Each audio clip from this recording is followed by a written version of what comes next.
so-called angelism.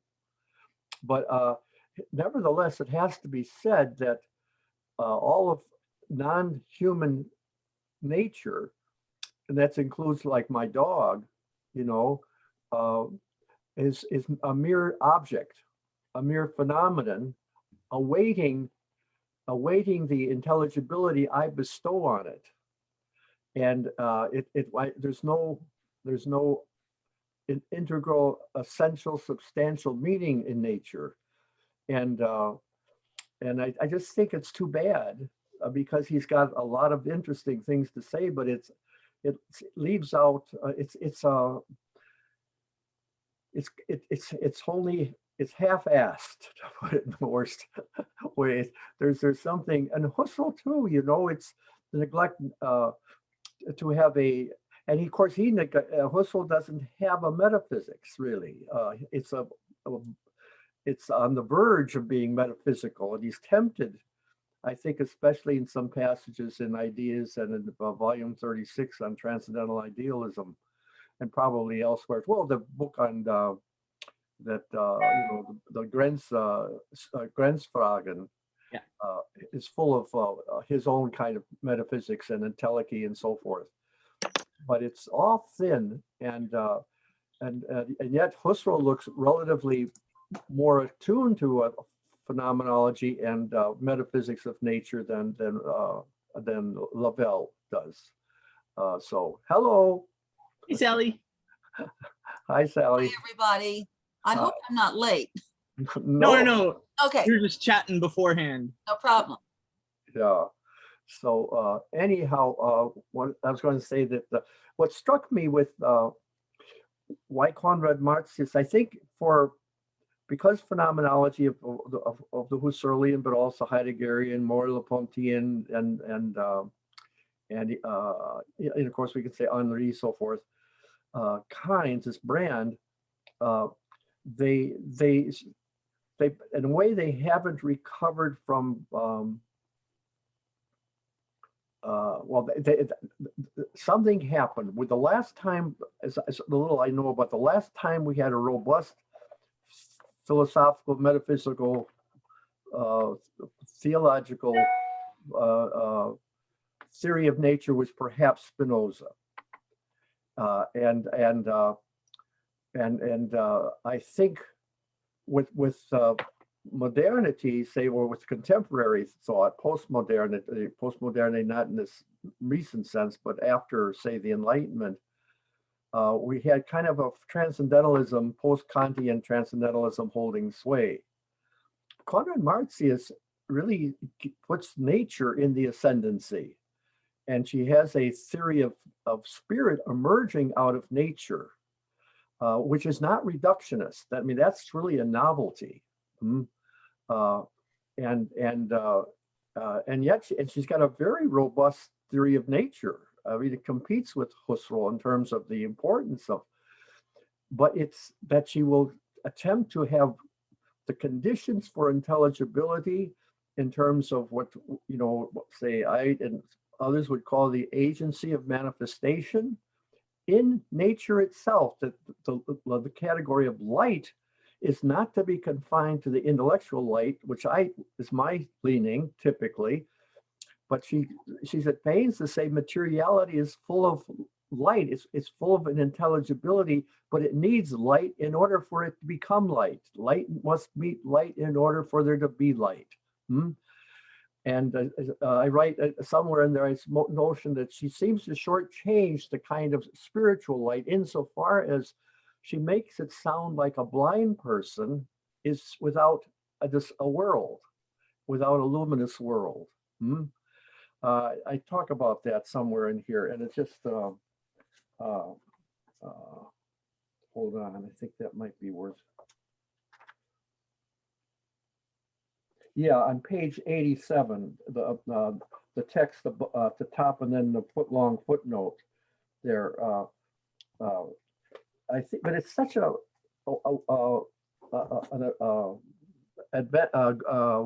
courageous adventure to overcome the nature versus spirit, or materiality versus intelligibility, or materiality versus mind. She wants the interplay and the mutual dependence, that the light that that we have in Einsteinian physics as part of matter, she wants to tie it into manifestation, upon which all of phenomenology depends. But you don't have it just as an agency of manifestation by spirit, say as in Husserl. You have nature's intelligibility and manifestness already latent in materiality, waiting to be illuminated by spirit. And I think that's it's such an admirably courageous adventure for a robust philosophy of nature, and to put at the center the category of nature. Hello. Hello, everybody. Nice to see you again. Good to see you. So, yeah, I want to apologize in advance to anybody who's written me during the past couple of weeks and asked me questions, which I've been having battles with dentists and things like that. So you can see I've got a tooth here where I didn't have a tooth before. Right. and now I have the problem of the luminous sterling brightness of that tooth against the 84-year-old teeth. and now they're wanting me to have I didn't realize all this technology existed where you can start whitening your teeth, bleaching your teeth, but it sounds like requiring a kind of discipline, which I'm incapable of. Well, adding a tooth is better than losing a tooth, always, right? Yeah, that's Or true. keep the merrier. But I asked him yesterday in the midst of this 4-hour agony whether I could bite into an apple soon, and he didn't offer any promises. So anyhow, yeah. That's cool. You had an ortho-ontological transcendental experience. Well, I was immersed in my Hellenic being yesterday. Sunken into the chair. Yeah, really. And then today I'm not too luminous, I had to take a lot of Tylenol last night and so forth. But I want to apologize to anybody who's written me notes and asking questions or making suggestions. I've been very remiss, but I've been busy with doctors and things. I'm basically okay, I think. But when you get to be my age, some of you might know, almost, you need the help of the health caregivers to stay upright. So and I apologize for not responding to your often very, very fascinating notes. So anyhow, and I just was wondering too, I know that SoPheRE is committed to the phenomenology of religious experience. That's our focus. And we are really getting off in different areas here, obviously. I don't know whether, how we're going to bring that back. At the very end, we do talk about, a kind of rejection of, a resurrection of myth, or that's the official category, not myth in the merely pejorative sense, but to lend some sort of credence to the tiered universe that we had prior to Copernicus, and which is presupposed by most of the so-called great religions of the world, but obviously by the so-called primitive religions of the world, that there's very much a tiered universe, and that kind of cosmology she is very resonant to, but you have to go through the perhaps agony of sorting out the conceptual display, and the complexity of being a human being is not in any way smoothed over. We are we human beings contain the whole cosmos, and the whole cosmos is in some sense finished, but most exciting about the cosmos, the finished cosmos that's phenomenologically available, is its pre-finished sources, which are these metaphysical principles. And she says we really don't know what we're looking at and dealing with unless we see the rich buoyancy or the vitality of what's around us in terms of what she calls the transphysical potencies or the entelechies and so forth. And I would hope that in terms of again, hooking it back into SoPheRE's primary interest of a phenomenology of religious experience, one thing she might do is maybe titillate us in the direction of looking anew. And in Bloomington, by the way, maybe where you are too, we are having a remarkable manifestation of an anomaly of nature. Every 17 years we have the cicadas visiting us, and I've just taken to delighting in them and their compressed adventure. All of their life is reduced to 2 or 3 weeks, and they've got a lot of things to do. They've got to find the love of their lives and make sure of their posterity. But they're also saddled by a kind of something like a virus here, which has a psychedelic element. Mm-hmm. But the disadvantage of the psychedelic element is it causes their behinds, their rear ends, their bums to fall off. And that makes it hard to procreate. And so they've got all this going on. They have to sing together and dance together and climb trees together and eat a lot and make love a lot. But they're competing with the psychedelic side of it as well as losing their rear ends. And so it's an amazing challenge. I don't know whether there's anything quite like it in the history of the universe. That's any sentient being would be, burdened with such an adventure. And presumably they succeed because they come to visit us every 17 years. And we have this enormously interesting, spectacular gig, which we call the Visitation by the Cicadas. Are you all having them in your neighborhoods? And yes, it's pretty bad. I really appreciate your description. I find that it gives me kind of like vertigo or something. Oh, That's the effect that it has. Yes, it really roars sometimes. Oh. But I think if I were, with a little bit of imaginative empathy, I'd be roaring too, given all the pressures, Well, they're providing another benefit. The newspapers are filled with recipes for how to eat them. Yes, but are they covering the issue of maybe the people might be persuaded they can get high off them? And yeah, no, but that'll probably arise for sure. So, anyhow, I've got this in the way here. I want to get this. Excuse me. There we go. Whoops. I've got to ask a question about the cicadas as a farmer. So when you said that, I started to tremble because I can only imagine the locusts coming through and eating everyone's crops. So was that, because we don't have that problem. I'm here in South Dakota. We have not seen that. But it makes, as a farmer, it makes me tremble. So are there people in your areas worried about this? Right now, we know it. The cicadas that we know might hang around altogether 3 weeks. There'll probably be 3 or 4 waves of them because the early ones come to awake and do their busyness for about 2 weeks, as they only live about 2 weeks. Then maybe another wave in 2 weeks, so they're predicting about 6 weeks. Yeah, that's what I thought. Some were predicting end of July even, and I'm going, oh, great.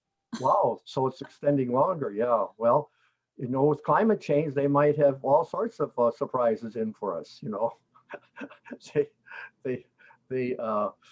But I don't have. Some people, of course, they have all their bushes and so forth wrapped up with breathing veils or breathing nets that keep the bugs out or the insects out and don't harm the plants. But for the most part, but of course, the interesting question might be if we do have a view of nature, there's this tension in Conrad-Martius. I just allude to it, and she doesn't spell it out. But for her, nature is not integral. So this is her way of talking about original sin. There are a lot of surds in nature. And the question might arise, and I wouldn't want to decide it in terms of the cicadas being a surd, but one might ask, well, how do they fit into the larger scheme of things? Do they have any ecological contributions besides maybe providing new kinds of sandwiches and menus, for connoisseurs of rare food? But for the most part, they seem to be. I just don't know. I mean, I was thinking again with kind of an extraordinary effort of empathic imagination. If I were seeking my beloved among the thousands of competitors, or maybe they're not competitors, but how would I know when she responded out of the massive roar? I mean, how does one distinct without being necessarily politically correct or anything, but how does one know that one's gender other is or the appropriate gender match is how do they identify? What is the identity synthesis that goes into play for one of our cicada friends to find her beloved, his beloved? Well, I think the answer to that is Darwin's answer. The ones that didn't do it didn't procreate. So by this time in their evolutionary history, they're pretty perfected. So they have highly very articulated categories for choosing. Well, yeah, I mean, I wouldn't want to build too much into the imagination or mentality of a cicada. Well, I think one thing going on here is that maybe the whole point of Conrad-Martius is that Darwin cannot explain this. That natural selection is not enough to explain why there are natures and how it is that, and it's sort of addressing precisely that excess. How is it? Yeah. I agree with you, but I think at this stage in our history, the burden's on you, not on the Darwinian. Well, what does a statement like that mean, though? Well, that's just a sociological historical fact. But that, yeah. What would you need to do in order to put some facts behind your speculation that natural selection is insufficient? I think it's a deeper question of the very essential definition of different kinds of questions. And I think where Husserl and Conrad-Martius is coming from, that to try to say that we need scientific answers to these questions is a fundamental category mistake, that there are fundamental considerations through which we have the insight that there are more fundamental kinds of questions which cannot, in essence, be addressed by the scientific method. I agree with you completely. Who gets to choose which questions fall into that category? Well, that's a super basic fundamental question. And I think from the perspective of people like Conrad and Martius are concerned, that's kind of irrelevant. Well, I know because they're saying it's evident. And now that's a hugely difficult question. I know. And what is one to do? I think you're right on, Jeremy. Yeah. And to me, it's what makes this study and so terribly distressing for me personally, agonizing, because I'm saying, where did you come from to make these assertions? Exactly, and why is it apodictic to you and to no one else in the world, so far as I can tell? And could we have a vote on some of these? And if that's not true, what are the criteria of verification or falsification of phenomenological propositions? I simply don't know the answer to that question, but it's the thing that keeps me hanging around. Because these are obviously extraordinarily smart and learned people. And they got to the place where they thought, look, we're not going to get there with the natural attitude. We're not going to get there with science.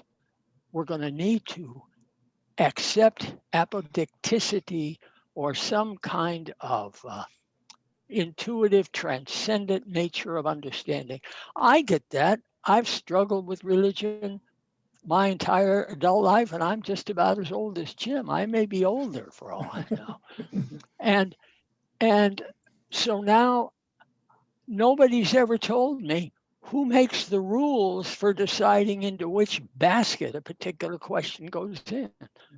And is it simply up to the philosopher to say, I do, because this is my experience?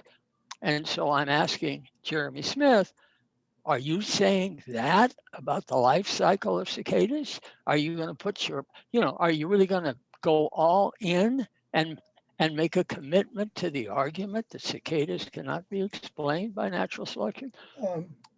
Or is this just kind of, no, this is just kind of having fun? Well, no, my answer to that question is yes. You are going to do it. Yeah, but on the other hand, I think what you're defining is really the core, most basic fundamental question that we really are grappling with here. That's exactly right. And yeah, so, and yeah, it's devilishly difficult, but I still say yes.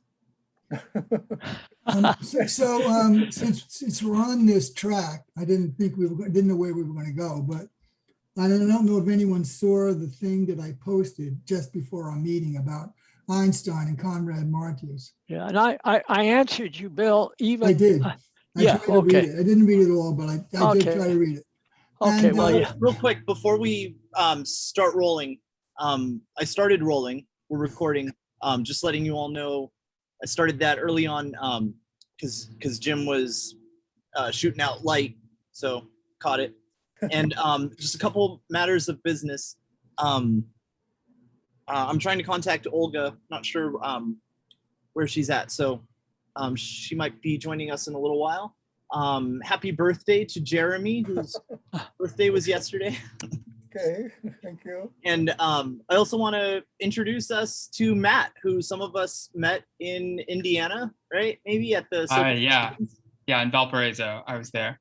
Oh, nice to see you all, meet you all again. So here, let me give you a proper introduction, just off the top of my head, best I can do real quick here. So Matt is a PhD student at Stony Brook, my alma mater. So we're friends from real life.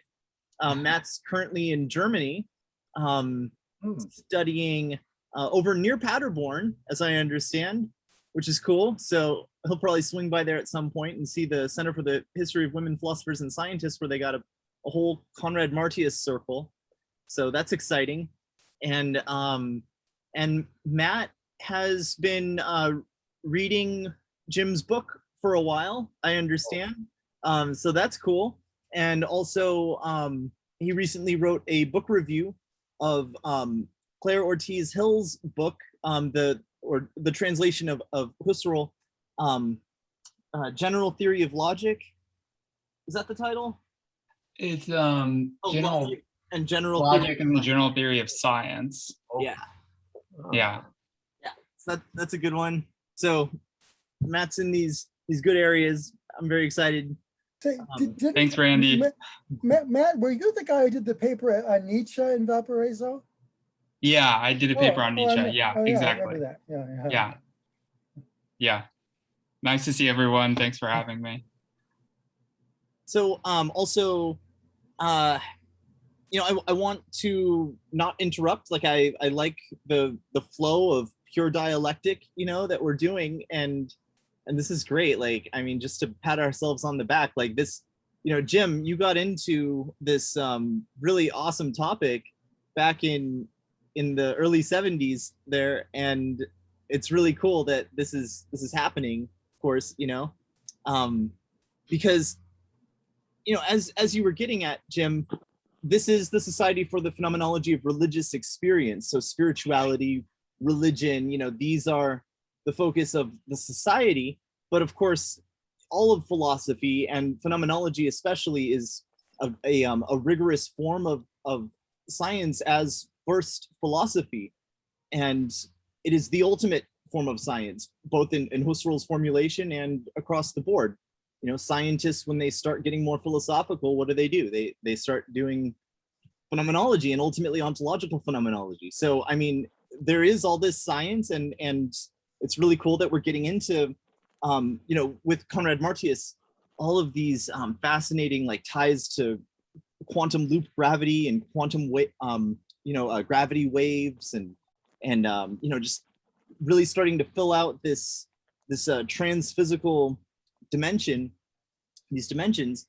But this discussion of nature, which in chapter 3 you're talking about the hyletic and pneumatic substance, and the whole idea of the modes of nature, and how nature and these different like modes of nature, are standing in themselves, and just this way of seeing ontology is, I think, in many ways very intuitive, and maybe the only reason that like Husserl and others haven't like fully gone to this like Spinozistic sort of like breadth of covering the philosophy of nature the way Conrad-Martius does, the way maybe in their own ways Bergson and Whitehead and von Hartmann do too, is maybe at times they were sticking to the apodictic core and following a very prescribed path, a self-prescribed path of a certain like Kant, he just wants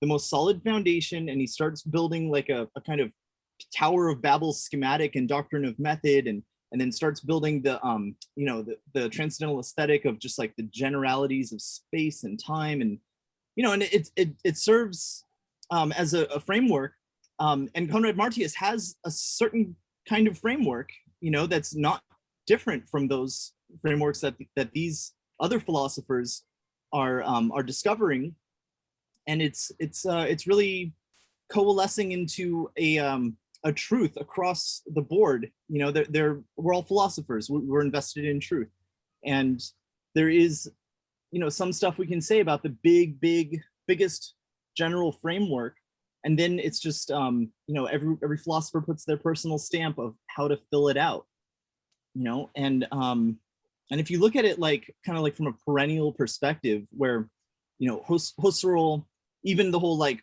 transcendental idealism versus early ontological phenomenological realism split, if you harmonize these things the way like Plotinus harmonizes Aristotle and Plato, you could really see a big picture developing.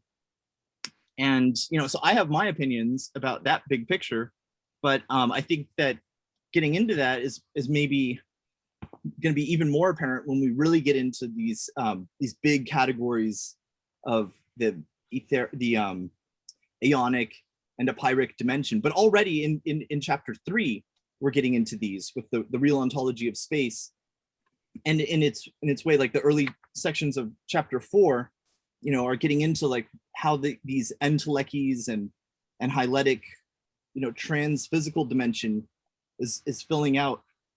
So anyway, I mean, I feel like we can have like a really big talk about all of it, but I also like the idea of tying it to very specific texts, and not just in the book. I think Bill, you were about to bring us into the text that you just wrote, the email. I think we should definitely look at these topics, and I just want us to at some point go to a section, I'm not going to say which one. I mean, I vote for like, we were in the, I think we were starting into the pneumatic substantiality. Last time we were talking about the hyletic substantiality, section 3.6, page 83. And then we were going into the pneumatic substance, page 87. And I think these are very important, and the next section, the last section of chapter 3 is the real ontology of space. And that's when we start getting into the idea of the apeiron.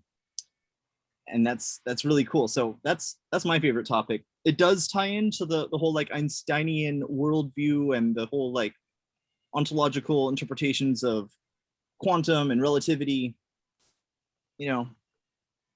But anyway. Yeah, Jeremy has a comment there too, and I want to just, did you all see it? Where did he go? There he is. You want to just say it, Jeremy, because I like to just supplement what you just said too, because it fits in with what Randy's up to too. We're not hearing you. We're not hearing you. We can't hear you. Yes, that's it. Oh, I turned the mic back on. Yeah, I think the core issue, she's talking about essences. What are essences? And what's the relationship between an individual being and in its essence? And I think what you were talking about in terms of the cicadas has everything to do with that. How does a cicada know how to be a cicada in terms of their actions? How does the body of a cicada know how to grow into being the body of the cicada? I think it's exactly that kind of question that is what's behind this whole notion that sounds so abstruse of the aeonic world periphery. Am I right about that? And Sally? I just want to ask something. I've done work on Michel Henri and Edith Stein, and as I've been wading into this fabulous book, I keep seeing little things that are reminding me of Henri's aspects of his philosophy, such as, well, his radical phenomenology, such as immanent affectivity, auto-affection, and transcendental ipseity, by which I mean where I feel like Conrad-Martius repeatedly is saying things like, in nature, something happens so that something can happen. And this first something that happens, we really don't know where it comes from. And Henri, that's how he defines all of those things that I just listed. And I feel like, you know, Conrad-Martius is saying this just springs forward. We have this is nature. It just happens so that other things can happen. And of course, Henri, his source of that is in God. He's saying God sort of like gives us a part of itself.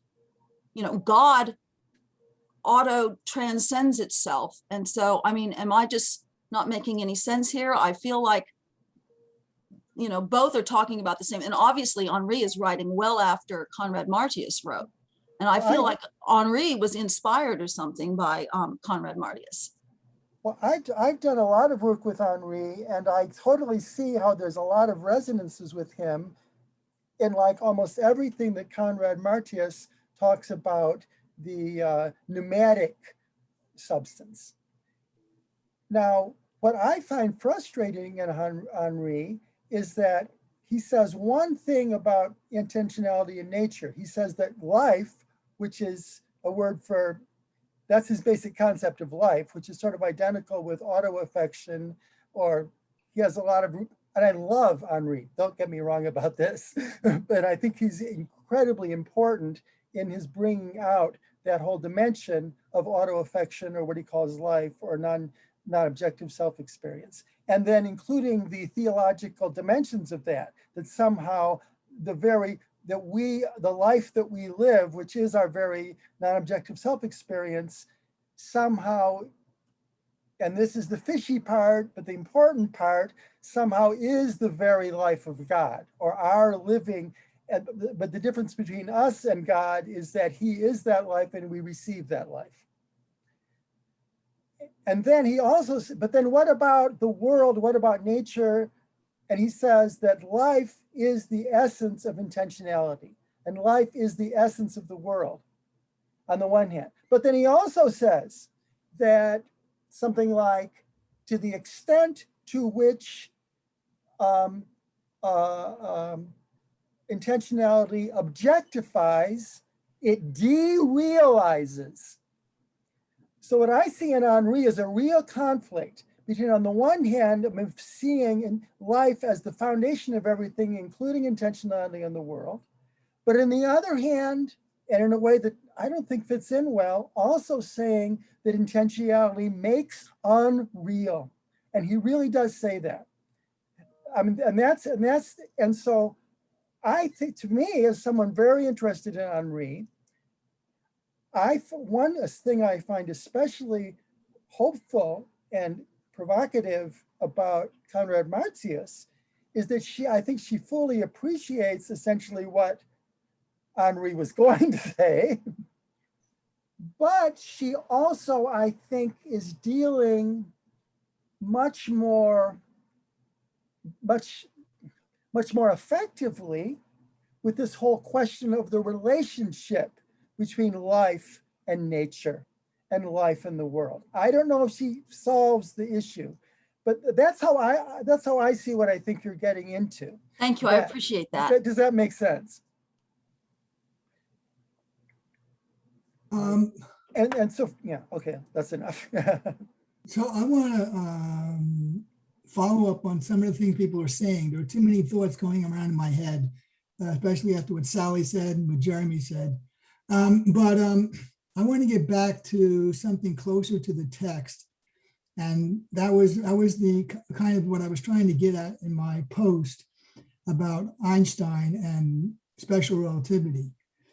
And that is that, so what I am trying to understand, what I've been thinking this week about Conrad-Martius is trying to understand how the kind of questions she asks are very different than the kind of questions that Husserl, for example, asks about our phenomena, if you like, because Conrad-Martius is always starting with phenomena. She has no choice, as everybody. And so, so the thing that appears to me is what she's doing is a kind of reduction. And I get this partly from this paper by Ronnie Mirren that was recently published. Actually, it's probably a couple of years ago. But where she just spent some time talking about Conrad-Martius's methodology, and where she speaks about a reduction, about trying to reduce the materiality from the phenomena. But the point the simple point I want to say is something more specific than what Sally was saying or what Jeremy was saying. And if we look at like what she has to say about the passing time in Jim's book or about space, is it seems to me what she's doing is very close to what Einstein is doing. In that he starts with the phenomena of time, but then he has to look for something, which he's looking for something that's really real, something that's objective in some sense. In order to do that, he has to make a kind of extrapolation, if you like, in which he has to look at something that's inhuman. And so it mentioned a few times in Jim's text, it's hard for me to find them, but maybe Jim could do that, where she's trying to say that it can't be this way because it's constituted. In other words, things that are constituted, we have to get beyond constitution. In order to find the really real, we have to get beyond what is constituted by humans, even though everything we see is constituted in some sense. We have to somehow really get behind it in order to get to the really real. So my question is this, and every time I'm reading now Conrad-Martius, I'm asking these questions, and that is, what is her understanding of the really real? Because she's casting it. She's casting it out there in order to discover, this thing about time or space. She's always casting this understanding of the really real, the non-human, the thing that's beyond a constitution, beyond a perspective, which is exactly what, it's really funny that Einstein's called the theory of relativity, because it's really about how to get past relativity and how to find an objective world in which all the physics is the same, and which is not relative.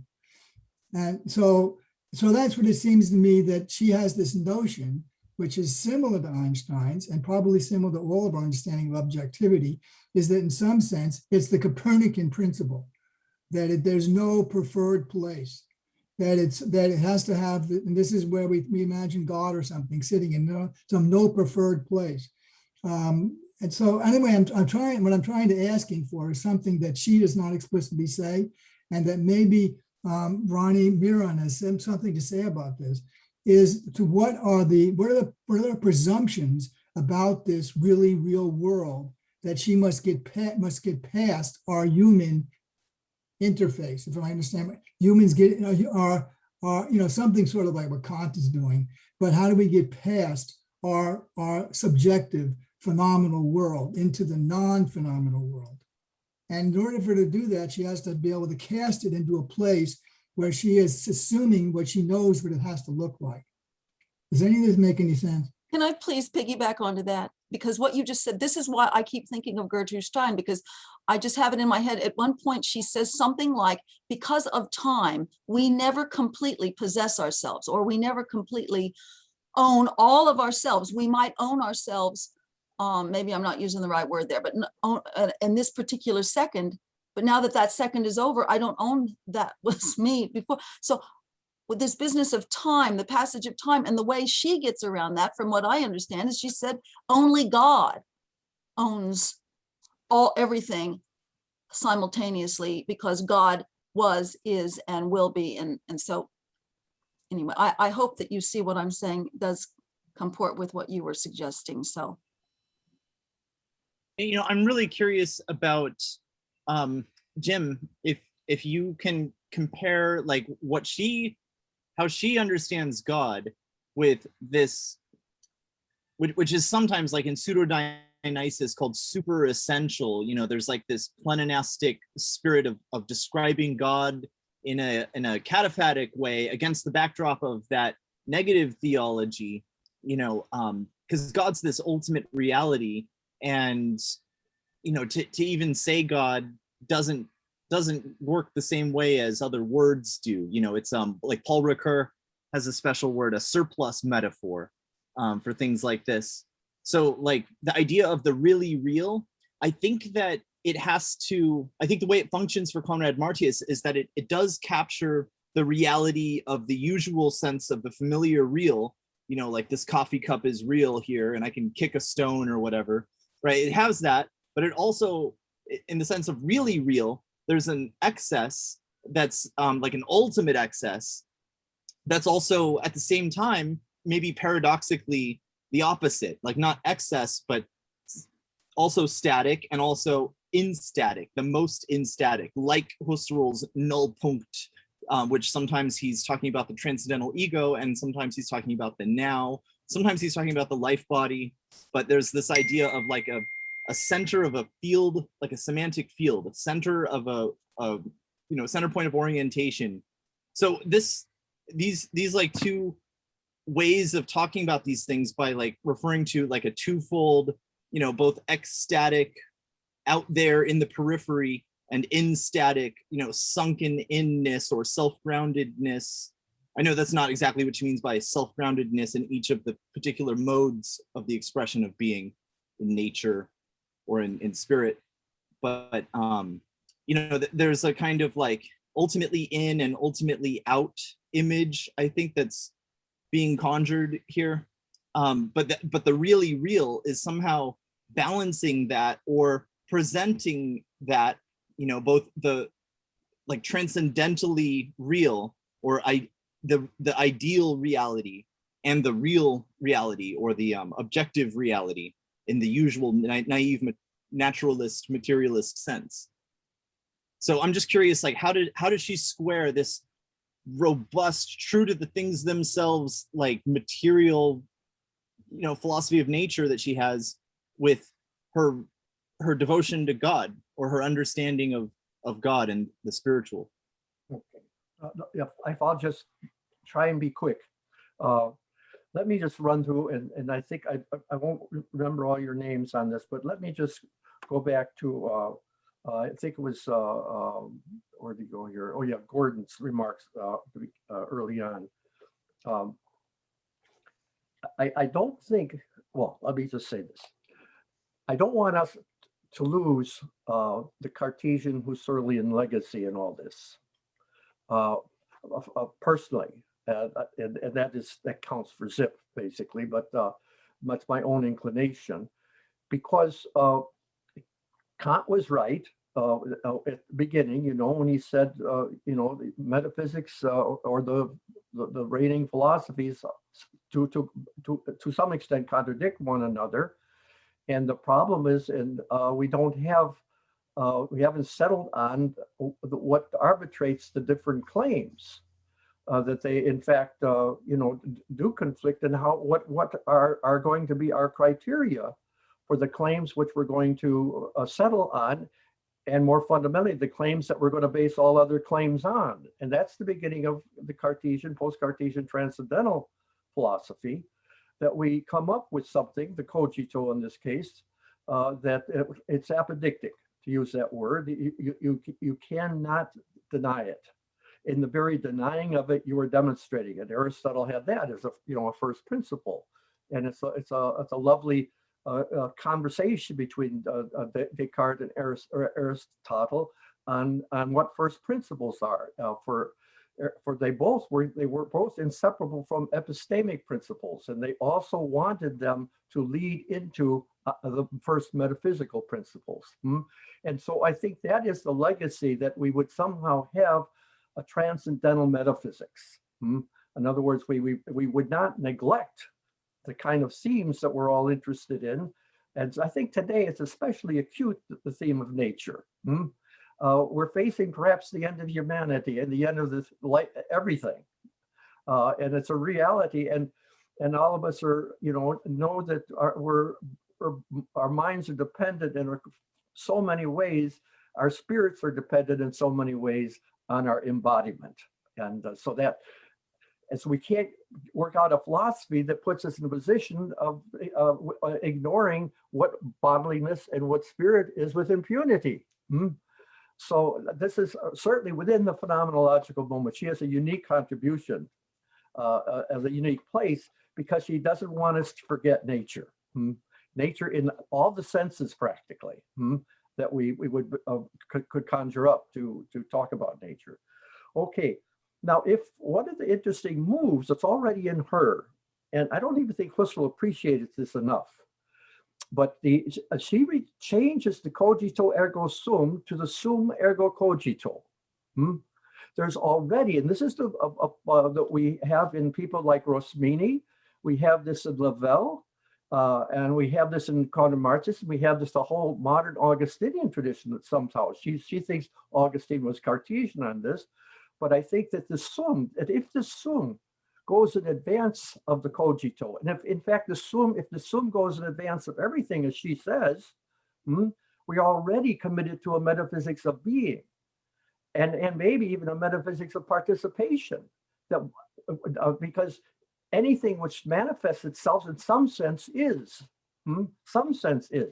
even if it's an illusion, even if it's a hallucination, it's something rather than nothing, as Parmenides says. Okay, so the one point here is, if we're going to have a Cartesian Husserlian legacy of being keen about making philosophical claims, this was Jeremy's point here, that have a kind of, and this was Gordon's concern too, and Bill's concern too, that in some sense our philosophy is not going to be of the same status as science, and nobody can want to mean by that an ignorance or a disdain for science, but that the philosophical claims have to be in some sense more basic. They have to be in some sense presuppositional. As Heidegger would say, all of science has to do with some sense filling in regional ontologies. But the regional ontologies already have foundations which are presupposed by all the sciences: psychology, biology, botany, physics, and so forth and so on. But what are those foundational considerations? Well, if we start off as transcendental idealists or transcendental metaphysicians of sorts, follow Husserl. That's what we have. One way was what we already mentioned, that if we have the sum ergo cogito, we have an entree or an invitation to already get beyond the cogito, more universal, more fundamental than mind and consciousness is sum, and sum as esse, or being rather than mind or mere mind. So already, if we find some plausibility or find some metaphysical significance in that move from the sum to the cogito, you have to be already to think of yourself as being, in some sense. So that opens up to the general possibility of thinking about everything, which is what philosophers do want to, in some sense, do, and in a way that's fundamental and ineluctable and apodictic. Now, it doesn't get you very far, but you do have some rather remarkable efforts to move from that sum into all the familiar issues that we're all interested in. Okay, but Husserl's move, for example, and it's closer to Leibniz's, was to say, well, what we really, really know, and that's not the same as what really, really real is, but what we really know is the epidictic realm opened up by the transcendental reduction. I think he forgot that the transcendental reduction presupposes that which is reduced. It never leaves out or forgets or obliterates or represses or denies the realm of being which it reduces. Our ineluctable realm of being is what we begin with, but no, we're not going to do with that. We're going to with Maria, the manifestation of being. So, okay. So what the Husserl then thought the only way we could do this to move beyond the transcendental I as the major theme of philosophy was a method that he spoke occasionally about, but not overabundantly about, he called reconstruction. And so even with when we're going to talk about ourselves in our pre-philosophical beginnings, say as infants, or going to talk about some of our best friends, namely our pets, or we're going to talk about ourselves in our anomalous states of being in comas, but apparently dreaming, we have to reconstruct. And reconstruct that is building on the exemplary case of first-person awareness as is philosophically articulated in Essence Analyses of Husserl, but we reconstruct our infancy. We reconstruct what sleep is. We reconstruct the anomalies of first-person experience of the adult when we want to think about what cicadas are doing or what my dog is or your dog is doing. So, and then what are we going to do about, and it has little to say about this, but plants. And say the molecular formations out of atomic formations. Whitehead would talk about that. Whitehead did this with his universal analogy of feeling. Throughout the whole cosmos, he just felt the kind of efficient causality of Hume and so forth just wouldn't work, and which still seems to preoccupy or be the major model for much of our scientific colleagues. It's always a building block kind of bumping into, a bowling ball, not bowling balls, but billiard balls bumping into billiard balls. There's an atomism, in other words, that prevails. But that doesn't really account for life. Doesn't even account for crystal formation. Okay, so we have two possibilities if we're going to cling to the transcendental ideal of post-Cartesian Husserlian one. We have the state something like the sum before the cogito is a matter of necessity, epidicity, and so forth, and universality.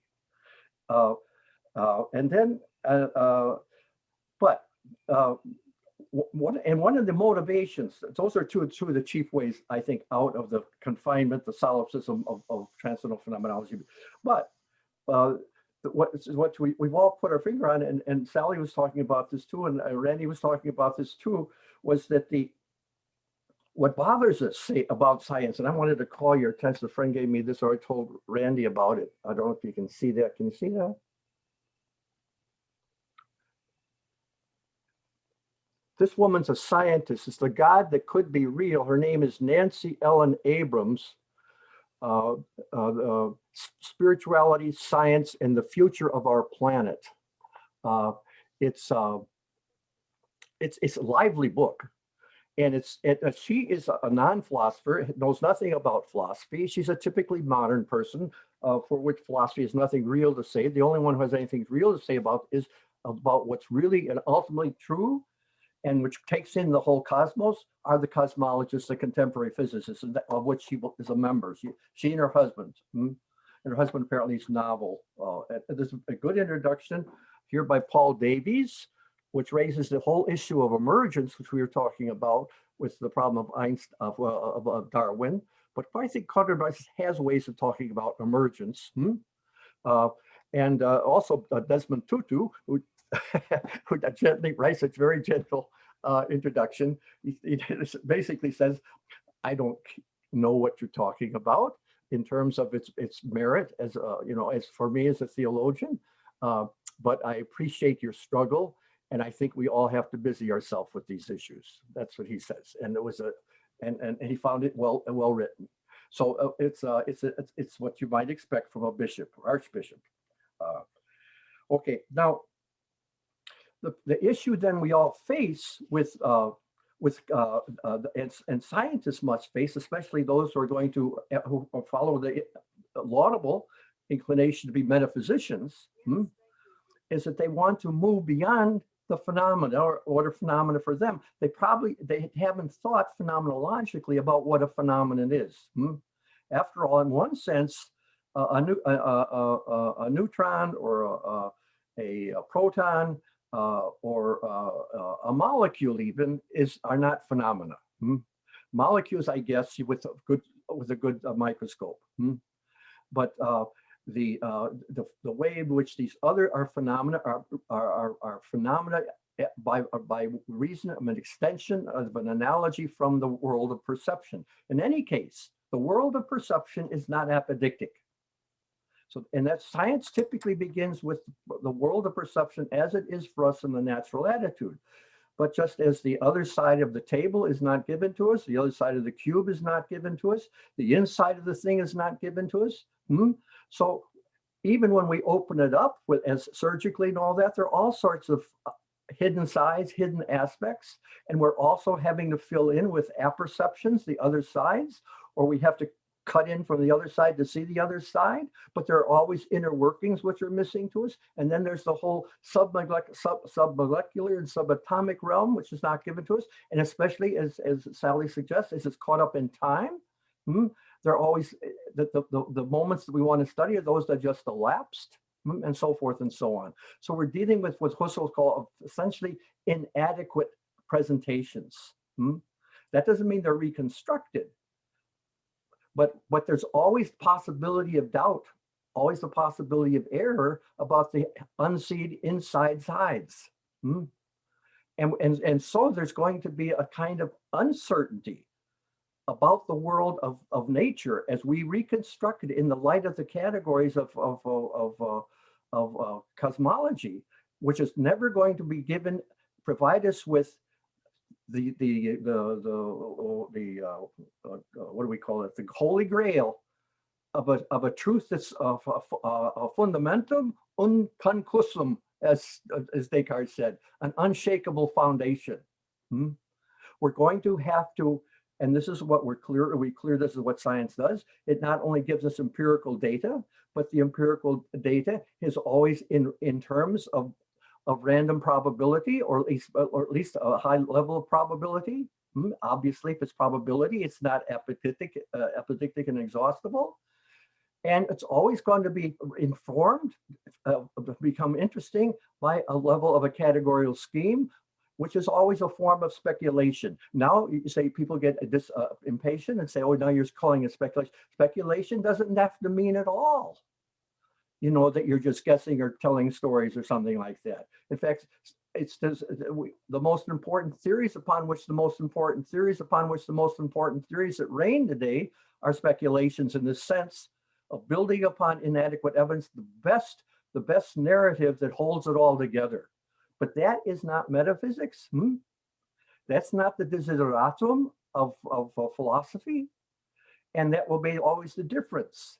But if insofar as now the question, let's go back to Conrad-Martius. The problem we have with her is we can't. many of her free imaginative variations, which I think they're, when we say, we can settle on, I think, pretty much what a promise is. I always like that example. We can come up and we can differ with one another, but we can work out the differences. And the promises are very important things. That we could say that they're, they're fundamental social philosophies based on promises. Political philosophy, it's enormous topic in political philosophy. What a promise is, and so forth. And what are the preconditions for a promise in the promisors and promisees? And so we can work out an eidetics there. And that has to do not merely with our first person experience, with dealing with a first and second person experience. And we can be pretty clear on that. And it's not speculation typically. How much further can we go? De facto, it seems to be the case that the phenomenological movement, except for Edith Stein and Conrad-Martius, Roman Ingarden, and a couple others maybe, Henri, we're not tempted to move beyond that. And so right now, I think with the interesting thing with Conrad, right now, I think today it seems that we see the need, because of the pressing urgency of nature, to move beyond the transcendental as something that ignores nature, ignores the category of nature, and seemingly with impunity.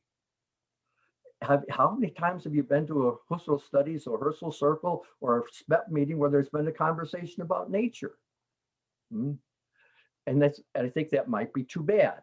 And Conrad-Martius is coming in and saying in the middle of the 20th century, no, that's a mistake, folks. Now, okay, the problem that Gordon and Bill, I think, were pointing to is her free imaginative variation involves what I think I mentioned the other day was also what Gaston Bachelard would call the poetics. I mean, you have to have to see what she's trying to do here, you have to have a sense of metaphor. Because to bring together everything from subatomic particles and wavicles and waves into extend all of that, and to be able to then talk about say crystals and minerals and then organisms and then Ellie, my dog, and then what else want to talk about? Let's say something smarter. I don't know, chimpanzees, and then up to maybe us, some of us anyhow. Then, and in terms of a unifying category, which is her notion of the real, which reveals itself and becomes itself from out of the potentialities within itself, requires an eidetics which is necessarily a poetics. And I think that's the challenge. Either it's, excuse my French, it's bullshit, or if she's right, or maybe she's on to something, and maybe we could clean up her work. But I just want to insert that this is what this is a challenge that she presents with. And the question, and is it a challenge if and only if we think it's important? If and only if we think it's important. And it's not what Husserl has always advocated, it seems to me, a Leibnizian reconstruction.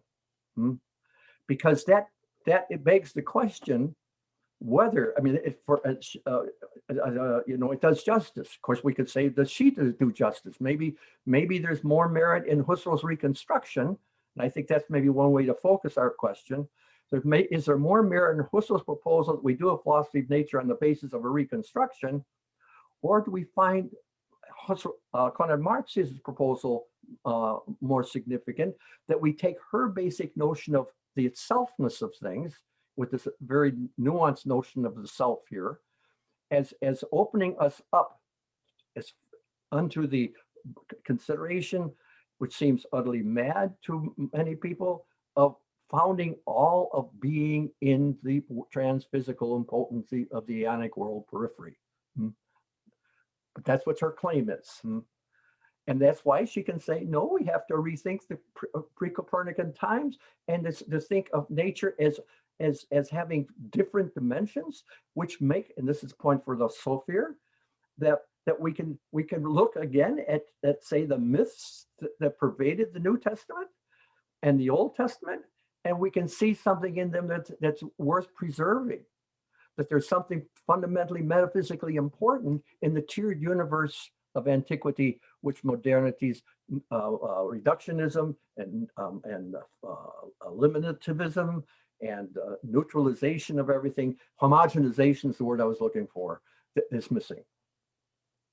Okay, it's enough. Oh, thank you so much for that. I'm sure everybody has something to say. So I just want to be very brief. I appreciated your move to the poetics. I think that's absolutely critical, and to metaphor. That has to be at the core of it. But then a question that arises, won't it be then that every individual who aspires to get into this conversation is going to have to find his or her own expressiveness? And there's no reason to think that the terms of that expressiveness is going to be identical to anybody else's expressiveness, because it's exactly the point that the usual concrete way of connecting words to things has to go out the door here. I mean, it starts with putting that aside. It starts with allowing a very free use of the porosity of language. But so now the criterion has to be, well, who's better, Mahler or Beethoven? Who are you going to believe, Mahler or? I think Mahler? it's important also to, and I don't think Jim stressed this just now, but poetics also, it has at the same time that it does have like a kind of subjectivistic side to it, because it's like, you're playing with metaphor, right? And the imagination, but it also means creation. I'm thinking of Paul Ricoeur in particular, but I know like Merleau-Ponty and all these other figures, when they refer to their poetics, they also mean their positive metaphysical philosophy, their positive construction or reconstruction, perhaps, creation in the widest sense. Fair enough, but okay, I'm going to say one thing, I promise that I'm turning my mute button on,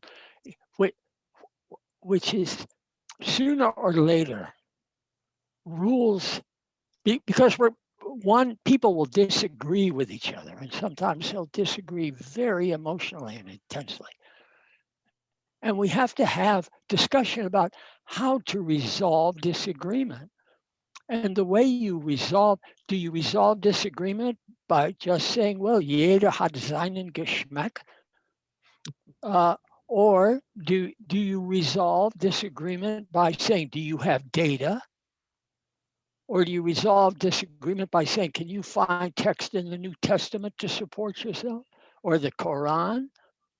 What are the grounds for resolving disagreement? It seems to me that's becomes even more essential when we say, yeah, but we're going to allow metaphor and poetics and art, really, art, in this discussion. Oh, okay, well, how do you resolve disagreements once you get to that place? I'm done. I'm sorry, come aboard. Matt, come on. Yeah, I just wanted to this question of sort of epistemic authority, I had this line in the book that kept popping out in my head on 21, where you say, Husserl named this thesis that the original intuition was a legitimating source of knowledge, the principle of all principles of phenomenology. So I think that there's something at least unique in phenomenology where you say, to some extent, the original intuition, the experience of the phenomenon legitimates what's said about the phenomenon. So if you have, for instance, an account that sort of systematically excludes something, that might be one way to start to settle some disagreements by taking it back to the phenomenon. So not in such a way that's, says, you have your opinion, I have my opinion.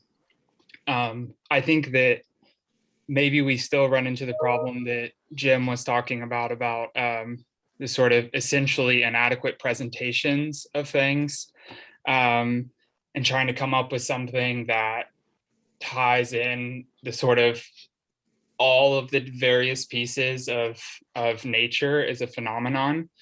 And I think that something like still trying to legitimate it on the basis of the phenomenon itself can work. It's going to get more difficult, and maybe that's where the notion of the poetics also comes in and helps. But I think it might still be helpful to say things like, if biology only has efficient causality, then it can't really account for the way in which nature builds itself up out of itself. And the way there's a sort of formal component to it as well. There's something like that. And so, I just wanted to interject that about the sort of authority of the phenomenon and deciding the epistemic debates. Good. Just a point too. I'm not sure that what phenomenology means by the word data. I just want to finish that sentence. I'm not sure if a phenomenological phenomenon is the same thing as a datum, although they both want to use the word the givenness of things, the manifestness of things. Because when a scientist talks about data, they can mean anything from a statistical poll, they can or they can some committee's account of what happened, and it could be just it's rarely a sensation. It's rarely a perceptible object, and you already have this problem of inadequacy in any scientific datum, and you have the problem of the datum of manifestation. To whom was this manifest?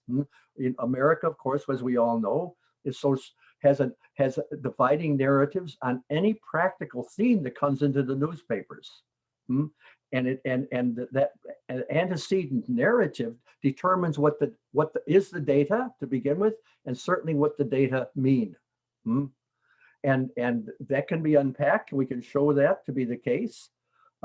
So we don't answer things in say our ordinary discourse typically by data, and philosophy is aware of that. And the phenomenological sense of a phenomenon that is a given that cannot be doubted, because it doesn't have, strictly speaking, for Husserl, we can give an analysis, say, of memory, and an analysis of perception, and an analysis of imagination as acts, because acts are not given in perspectives.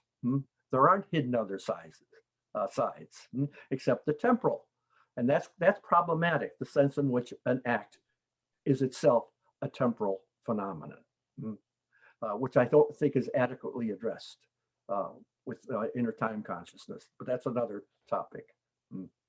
So, but the point is to go back then to I'm talking here and I shouldn't, but I just want to say with Gordon's point here is that I think that we can, if we go back to say a disagreement on whether I can make promises to somebody who's asleep.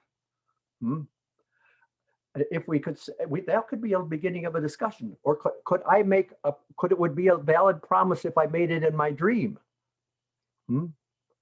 We'd have to go to the essence of what a promise is to answer those questions. And I suspect we find agreement on that. That doesn't say that what I think now is necessarily the truth, but it could well be that upon discussing it, we would see better what we thought we saw originally. I agree completely. I'm just wondering whether the example you use in moral philosophy moves to metaphysics, That's a good question. you know, without Yes. creating trouble. And Maurice Conrad-Martius' notion of the selfness, it's selfness of things. Whether that's where the poetry comes in, but I don't think the poetry need mean that we don't have recourse to some kind of. But I remember agonizing, Gordon, 50 years, whenever this book was written, 50, 60 years ago, over this poetics. Where does she get that? You know, where does she get that? And it's, I think that, but I do think, on the other hand, that it's probably the most successful effort I know of. And maybe on this kind of metaphysics, where we're talking about what is never going to be a merely transcendental metaphysics. It's a transcendental realism, because we're talking about the world of perception, not merely in the natural attitude, but we're dealing with phenomena that are very problematic. Yeah. Well, if the question is where does she get the poetics, and if I one answer that jumped to mind when you asked it, well, if she gets me closer to God, I don't care. Well, good. I have to say, but however, I don't think we want to reduce metaphysics to a form of pragmatism, even if it's religious pragmatism. We want it to have its own truthfulness, you know. And although just to take your statement a little further, if it turned out that my metaphysical pragmatism on the day of judgment turned out to be to my advantage, who could object to it?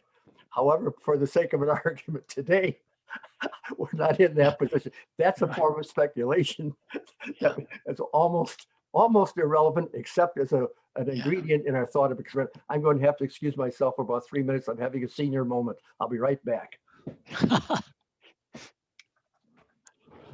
I just want to say that each of the sciences, as Jim was saying, has some idea of a foundation, or they have various competing theories about some kind of foundation, right? And we saw in logical investigations that there's different opinions in psychology and biology, etc.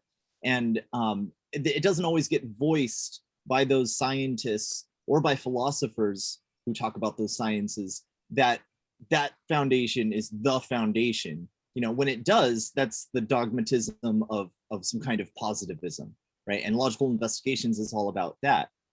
But I think what Conrad-Martius is giving us is a foundation of all the foundations, this idea of the ground and all of these ways of articulating the finished cosmos as having some kind of self-referentiality or self-creation, or coming out of its, out of a ground that it also has like some manifestation of a ground, like maybe the actual physical ground in the case of botany, right? Out of the soil, in the literal, physical soil, the plant, you can picture it as a kind of one instance of this self-becoming of nature, in the botanical physical example, but also in all these other senses, the development, right? The ego is developing out of these circumstances, and the circumstance is this idea we have, this like kind of poetical image or reconstruction or an imagination that we have that we picture in our heads as a kind of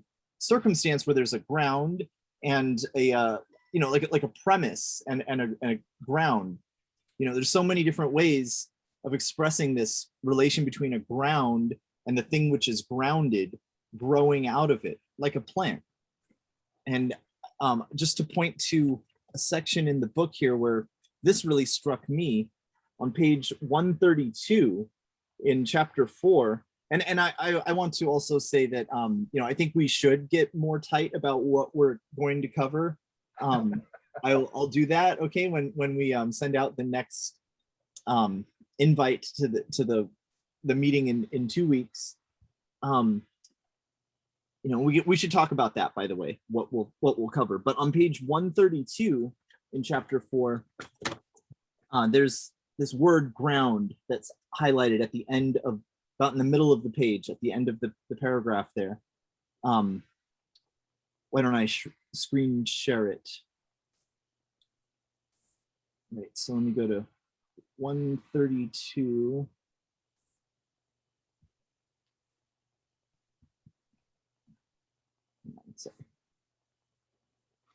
I just want to use this point in the text to sort of highlight this topic. So I think this covers some of the stuff we were talking about, wide as our span was. Okay, so there's this section. Energetic potency can do nothing for itself. It must first obtain its generating or affecting ground through that which includes in itself either substantiality or materiality. Those are adverbs, I think. I'm sorry? Those are adverbs, substantially or materially. Oh yeah, sorry. Sorry. Either substantially or materially, that which is to be done or accomplished. And then this is the most fundamental structure and dynamic of the entire transphysical region. So, I mean, in this case, Jim, I think you're referring to, you know, the topic of the paragraph, right?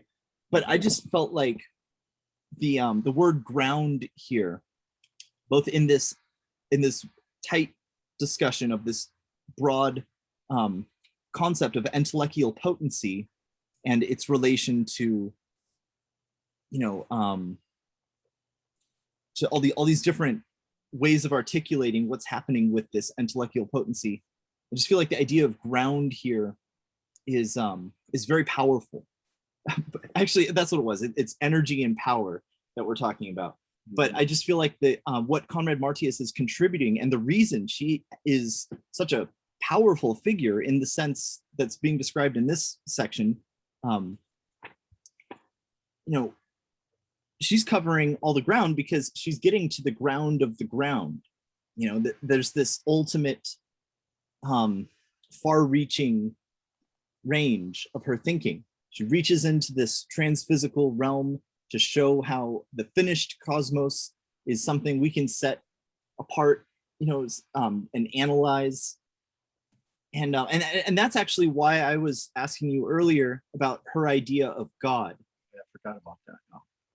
Yeah, because I mean, I feel like you know, you did a great job in going over the topics and showing, you know, I'm looking, what I really want is to reconcile her like personal position in this like Schobdacher Kreis, you know, this particular kind of evangelical Pentecostal or you know, this religion she was immersed in, and the religious spirit that she shared with Edith Stein and with so many of these other realist phenomenologists, with John Herring, you know, it's not just some kind of vague and loose spirituality. Of course, the spiritual attitude, that being prevalent, opens their minds to this transphysical dimension, which of course is like, you know, not so alien either. It's like mathematics and metaphysics, and it's, you know, it's happening in phenomenology and in philosophy everywhere, of course. But, you know, the way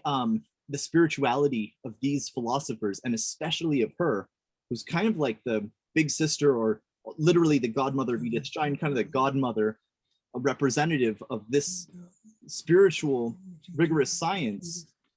You know, I'd like to know how she understands God, especially in relation to her big categories.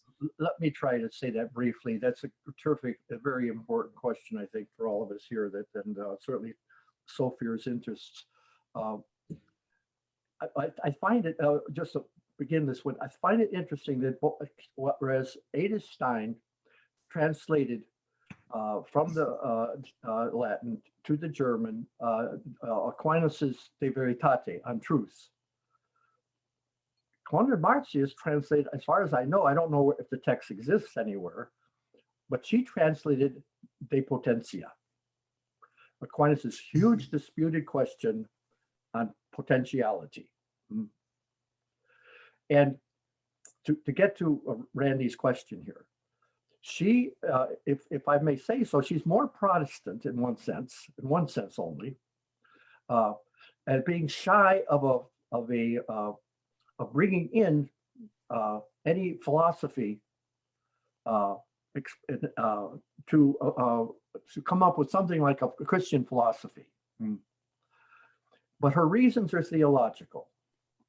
And it's not merely the utter, it's not primarily, it seems to me, the Karl Barthian kind of heterogeneity of revelation to reason and the sinfulness of humanity, its incapacity to approximate or draw near to the truths of revelation. It's rather a very Thomistic reason. And it's this. Aquinas has this is Hart interpreting this, but I think this is right. She backtracked on a remarkable doctrine, which is a very core doctrine for this metaphysician I'm currently interested in, Louis Lavelle, that we have an immediate relationship with God in our awareness of time. In our awareness of time, we're aware of eternity.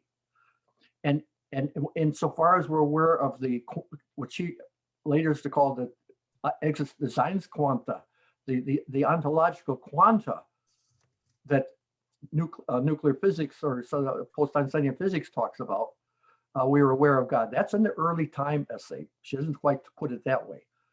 But the reason she backtracked or moved beyond that position in her time book, one of her late writings, is she felt that the basic position she wanted to defend was God was so great that God could create a self-creating nature. And the Thomist position is you don't praise God at all by denigrating creation. The proper praise of God is recognizing the glory of nature in terms of its self-creativity. And that would be a Catholic concern about the ability of reason to recognize God through reason, or the whole problem of whether freedom of the utmost consequences is possible without a supernatural miracle of grace. Right? So her position, why she builds up this robust nature, natura naturans, on its own, is that God is so great that God could create a self-creating creature, which is also Lavelle's position. But all of nature is self-creating. And she doesn't even need, I mean, this is where I wrote an essay criticizing her for this, and I'm not sure about it now, but it still seems she wants to even the radical individuality of each person is already rooted in nature. I don't think that's possible, but that's what she says. And she doesn't say that the Catholic position on that is that the radical individuality of each spirit is a creation at the moment of whenever the fetus becomes a person. So Randy, that's it's a kind of negative theology, but it's ascribing to God, ascribing to nature as divine-like properties as possible, because that's the only, and this would then embrace a kind of Darwinianism, because you don't praise God by demeaning nature. And if nature has a self-creativity, we have to recognize it, if it does. So I appreciate. There's no philosophy of nature, God here. And there's no writing she has. She has some very good essays on the nature of God in terms of God being a creator, and what creation means. But that's the basic point in those essays, that the way nature subsists, and the way God subsists are radically different. But there is a self-creativity, a self-actualization in nature, which we have to recognize. Yeah, and I feel like in the glorious, luminous side of everything, of nature and all of its modes that she's delving into, and perhaps, I think you're right. I mean, that sounds like a good representation of her Protestant philosophy affecting her worldview, but I just feel like when I get into her worldview, I start really getting a sense of not only the the glorious, luminous, transphysical, realm of potency, the divinity surrounding each creation, but or like finished cosmic entity, like this coffee cup, right? But I also get a sense of what's on the other side, and I know that I can only, with the usual, prehensile mechanisms, like kind of scratch the surface. But I feel like I get a sense of what the God that she's, carrying as a conviction is. And that's my personal side. But at the same time, I as a looking at these phenomenologists and looking at people like Archimedes and Descartes, there's this absolute certainty, right? It's definitely epistemic, but it's it's a certainty that reaches through its noetic side into the noematic thing that it's positing, and saying there is certainly something that's the foundation, the ground, like for Descartes, the I think therefore I am, and I feel like the apodicticity, the absolute certainty of phenomenology that we find articulated in Husserl and all of these rationalist philosophers as well, has a kind of correlate, but I just want to find the articulation of that correlate in the spirituality of these philosophers who were also phenomenologists and had that sense of that like Archimedean point,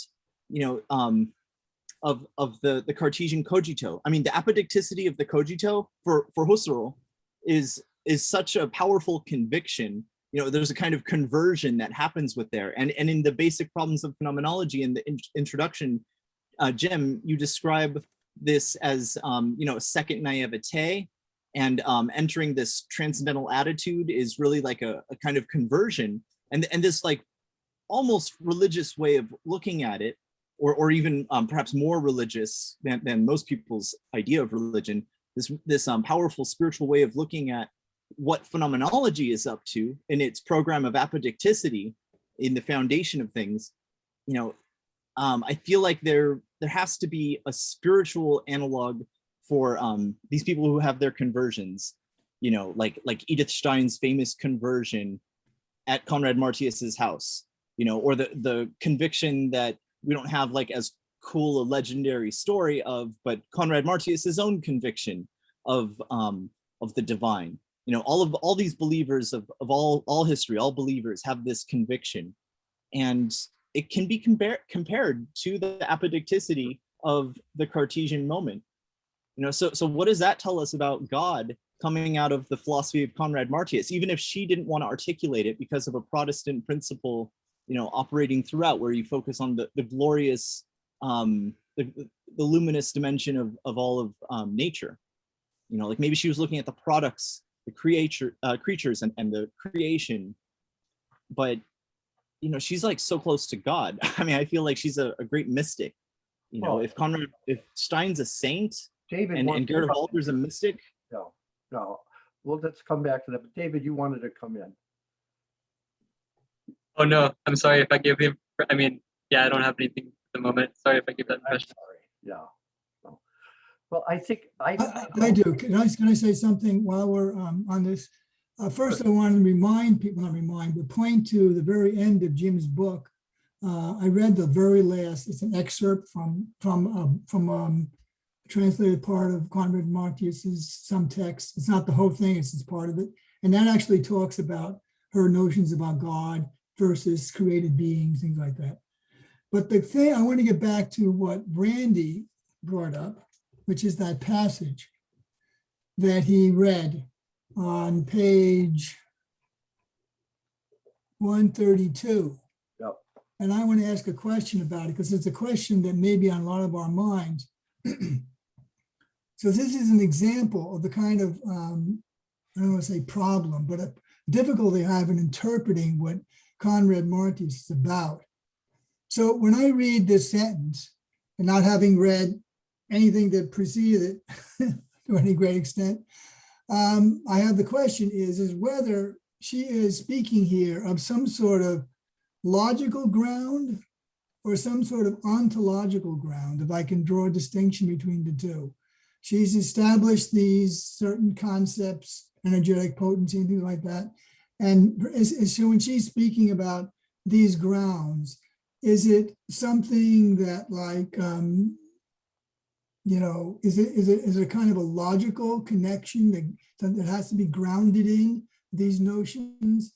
Or is it that she's actually claiming or asserting some sort of ontological ground?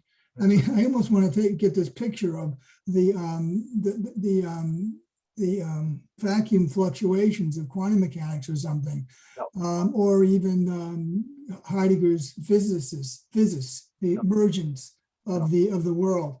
But I don't know whether, I don't even know, actually in Heidegger's case, I can't even tell if that's what he means that realistically, or whether that's simply a phenomenal thing. So what I'm trying to say is this thing to be taken here, and again, it's a problem because we're dealing such and such an imaginative realm, whether she's speaking of logical connections and groundings and necessities, or whether she is making, maybe she's making both, claims of some sort of ontological primacy and ground.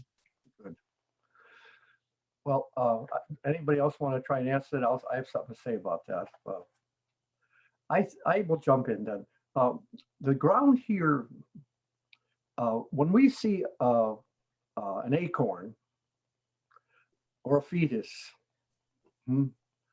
or we see a young struggling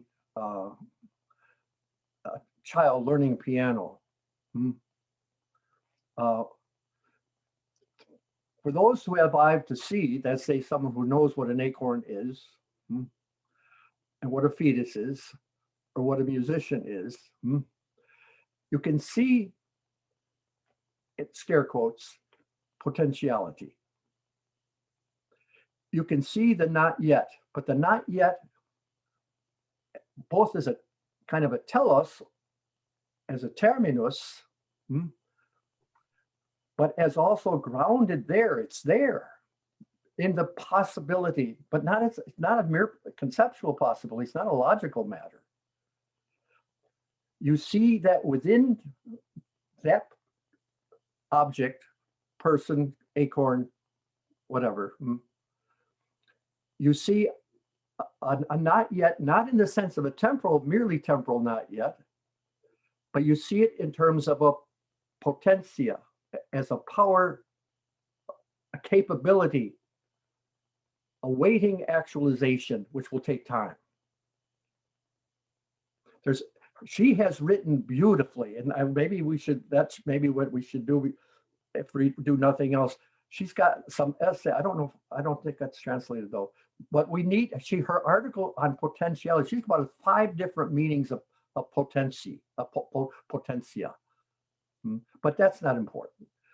But the reason she comes up with entelechy is you have that, she wants to say that power is within, but it's not there within in any way that we have the means of articulating, say, through in science, for one thing. If we were to use, say, the science of biology, even the science of psychology, or sociology, it's there, present, active, with conditions which will bear fruit if these conditions are realized. And in that sense, it's there as a ground, because where else would it be? But it's not there as a ground in terms of discernible, analyzable elements. Potentiality is, Husserl's discussions of potentiality are kind of thin compared to hers, but they're rich, because it's a first person account. What is this sense we have, that we can do something? In the first person, I can. What that covers. Ich kann jetzt mit euch Deutsch sprechen. Vielleicht versteht ihr mich überhaupt nicht. Aber doch, seitdem ich Deutschland gewesen bin, kann ich immer noch Deutsch sprechen. Now, I don't know what that is, but I have that power, potentiality, actualizable oomph, that I can speak German. I can ride a bike. I haven't ridden a bike in a long time. People tell me not to ride a bike because you've got vertigo. But I can swim. I've been swimming a long time. Now, these are relatively simple potentialities compared to when we think of an acorn and an oak and a fetus and an adult organism. And so in a way, her whole philosophy is an analysis of potentiality as a phenomenon. It's an odd phenomenon. Because all of reality and actuality is there in a way which is not yet complete. And the word entelechy in Aristotle gets translated, say, in the Hope translation, which is a very fine translation. I don't know Greek very well at all. I don't know Greek at all. But I can use a dictionary. And it gets translated as actuality, which is a good choice for Aristotle. But it really, the word, this neologism, is such an amazing discovery. Entelekaya. En is having it within the telos and having kaya at the end. So we have the end in a way which is not yet complete. But that form, that actuality of this being is having these possibilities. But they're resident in that person. Andreas. Yeah. Thank you so much. Is there any idea of a world soul in Conrad-Martius? In what? A world soul, like the Stoic world soul, is what she seeks in nature, so much made akin to our life of consciousness, or that maybe she tries to hint at world processes of getting conscious pertaining to kind of a world soul. Yeah, this is a very good question, because historically, I'll answer first historically a bit. Abbé Lallemant was her disciple and chief editor, and probably the best proponent of her work. But early on, at the time, I think she was writing the Metaphysique des Irdischen, the metaphysics of the earthly. Even then, the category of soul loomed large for all of the later superstructure of the Aeonic world periphery, because soul captured this whole dimension of the possibility, potentiality of each individual thing. And obviously the potentiality of each individual thing is tied to the whole species that thing belongs to, or that kind that thing belongs to. But in an integrated world, all of the souls will be integrated with all the other souls. But she backed off making soul the chief category, and of course, being a Christian, a theist, there would the panentheism or pantheism of a world soul would be as problematic. Although Plotinus has a world soul beyond which is nous and beyond which is itself the one. And that, of course, has been a constant temptation. But her Aeonic world periphery is made up of these entelechies, which also translate soul. And I don't know what I think there's a finite number of entelechies depending on her ultimate kind of locating them in the what do we call it, what's the word I'm looking for idea.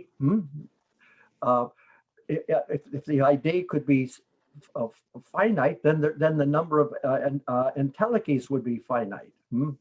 But the answer is really no. In one sense, she doesn't have a doctrine of a world soul, but I think she strives to achieve what all the other historical doctrines of a world soul, whether it be in Schelling or Plotinus, for example, strive to achieve.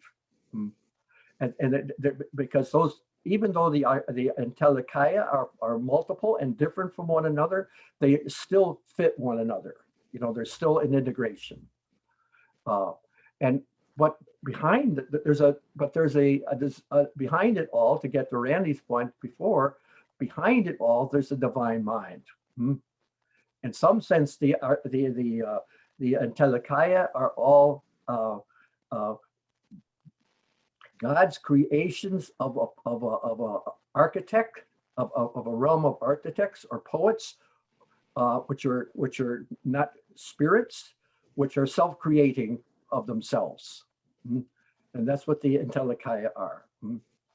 But they need, of course, matter, stuff out of which the forms can be shaped. So that's a long-winded way of saying no and yes. And if you want to see exactly what she says in here, there are chapters on that topic in oh, good. Yeah. So I don't know if it's gonna come into focus for us right now, but anyway, there's a bunch of chapters on Plato's Timaeus. There you go. And Aristotle, and takes it from there. And Jim, I think you've kind of answered a couple of the questions that have come up. One is, is there any kind of empirical or phenomenon that has some kind of evidence upon which Conrad-Martius bases her sort of poetic thinking, if you want to call it that? And it's precisely those examples you gave. We can see potentiality in a sense, but if we ask, well, what is this potentiality we see?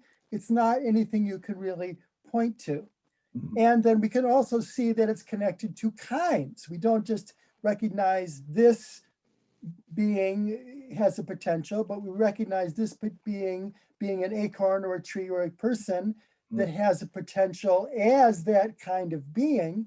And then and those questions naturally and understandably arise from reflecting upon things that we can probably all agree that we directly can see and experience, but then perhaps the notion of poetics comes in when we start forming concepts like the aeonic world periphery, or for that matter, the world soul.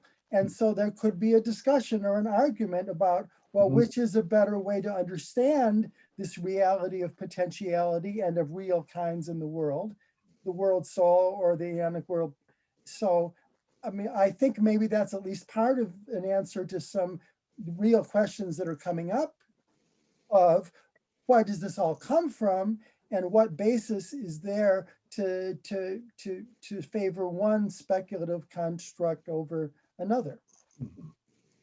Let's not forget also there's a poetic dimension of ordinary, familiar, everyday experience that makes it what it is. There's a constitutive poetry in experience. You know, it would just be a booming, bustling confusion of sense data, you know, that would not be a cosmos. It would be the heavens, or Oranos, you know, but we impose this order through this basic constitutive imaginary function. You know, so I mean, the world periphery is like a construct that helps to articulate what's the situation out there, the circumstance of the finished cosmos in a broader picture. But you know, we have scientific images of molecules and waves and all these things, but we also have you know, an experience of like seeing a human being and saying that's, you know, my friend, and I'm going to talk with them about these topics, you know. But all of this is kind of happening in the imagination. You know, it's kind of alien to see it that way, of course. But and I'm sure, you know, we all know this. I just wanted to you know, try to normalize the aeonic world periphery a little. I just want to jump in with Randy's point here that I think I mentioned to you that, or it's in the book or somewhere, that I got into this whole thing by my reading and studying with a Romanian kind of poet and philosopher and historian of religions by the name Mircea Eliade. I don't know if, has anybody ever heard of him? You know, oh, good. So anyhow, I was just taken with this guy. His novels are quite good. The one on the Forbidden Forest was translated and Notre Dame published it. He said to me, this was before I even heard of Conrad-Martius, that he thought Gaston Bachelard was the greatest philosopher of the 20th century.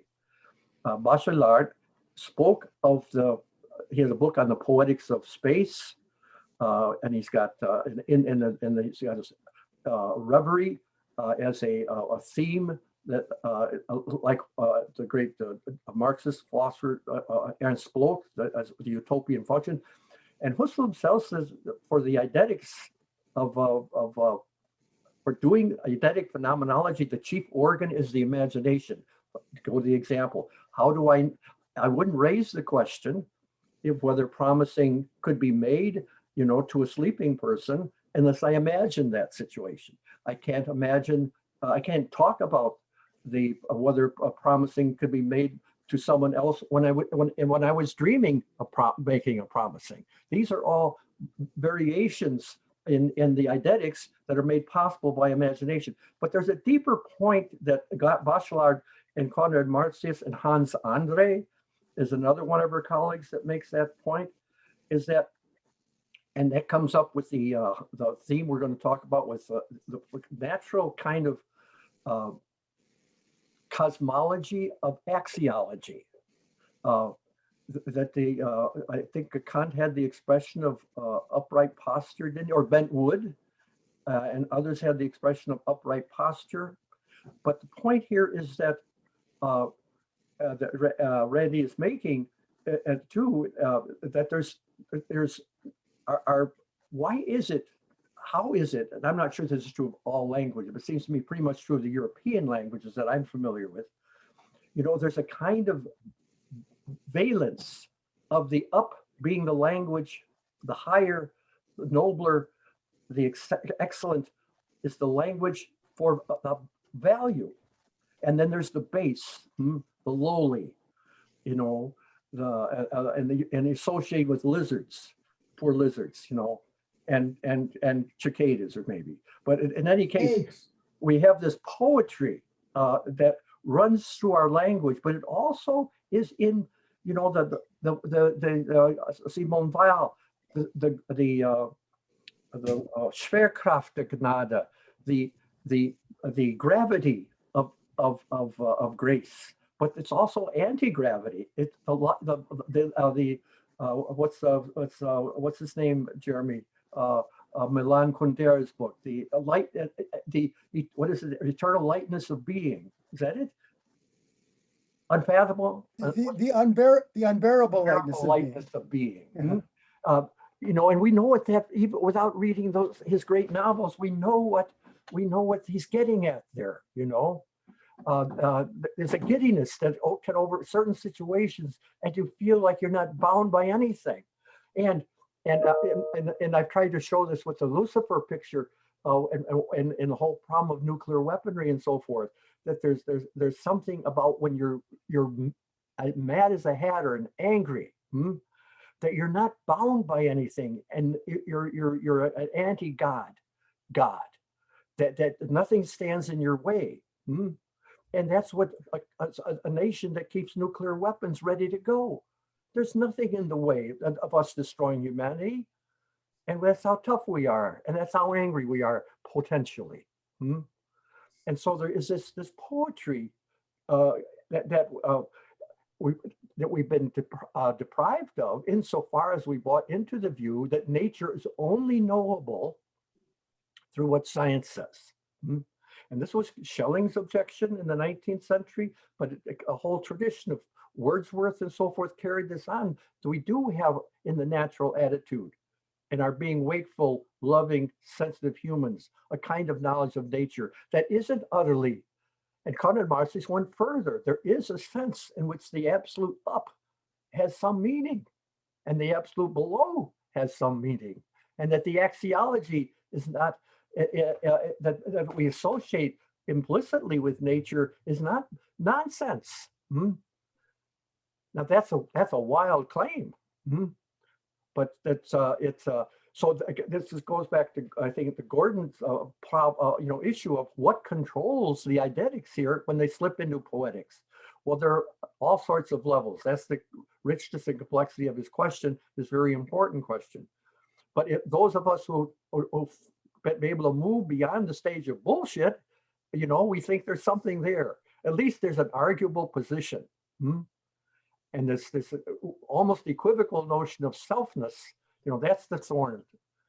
But if we can think of the acorn, how somehow developing itself, what kind of self can it be, this little piece of wood, apparently, into this majestic organism that houses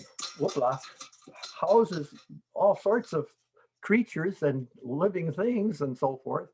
It's not so stupid after all.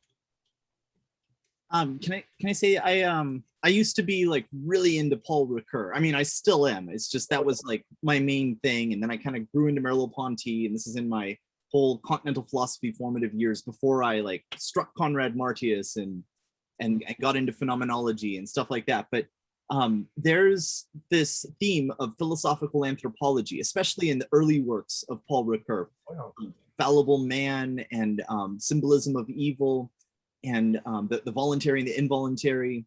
This whole big project called the philosophy of the will. He's developing this philosophical anthropology, and especially in fallible man, but also in the drama of temptation, the whole story of Genesis, and his using this as a hermeneutic example in the symbolism of evil. There's this image of that's invoked of the double infinite, and this is also in Anna Teresa Temeniecka in her philosophical anthropology. In this book, Leibniz's cosmological synthesis, she brings up in here, she actually translates in entirety in this, and this is one footnote here, an essay by Leibniz called Double Infinity with Pascal, Double Infinité chez Pascal et Monade. My French sucks, but so the double infinite by Leibniz about Pascal. And of course that double infinite is the image of God is a sphere whose center is everywhere and periphery is nowhere. And that's the phrase from the Book of the 24 Philosophers, a pseudo-hermetic text that gets repeated by a number of great thinkers at certain points. And Nietzsche has his twist on it. Everyone has some kind of way of re-invoking this image, maybe in a different way. But it also goes back to the double infinite of sometimes it's referred to as the double infinite of Plato, the great and the small, the two, the aoristos dias. So anyway, this image of like man in Paul Ricoeur being the anthropos as the middle, the point of the center of this system of this double infinite, the infinitely great and the infinitely small. I think this image of man as a sort of like Promethean example of the acorn and the fetus and the person and non-physical, non-living physical matter, and all these examples of phenomena, the coffee cup in the middle between the double infinite, it's divine realm.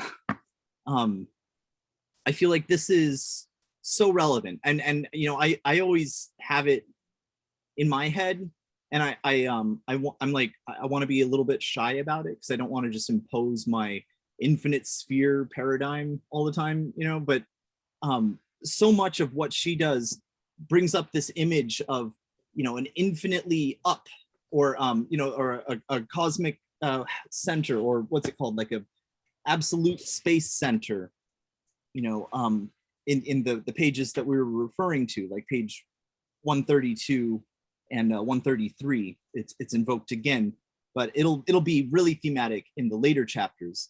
But the idea of the intellectual world periphery in Aristotle and Conrad-Martius's version of this, far out, if not infinitely out. That's maybe more the apyric situation. But this image, what am I getting at here? I just wanted to,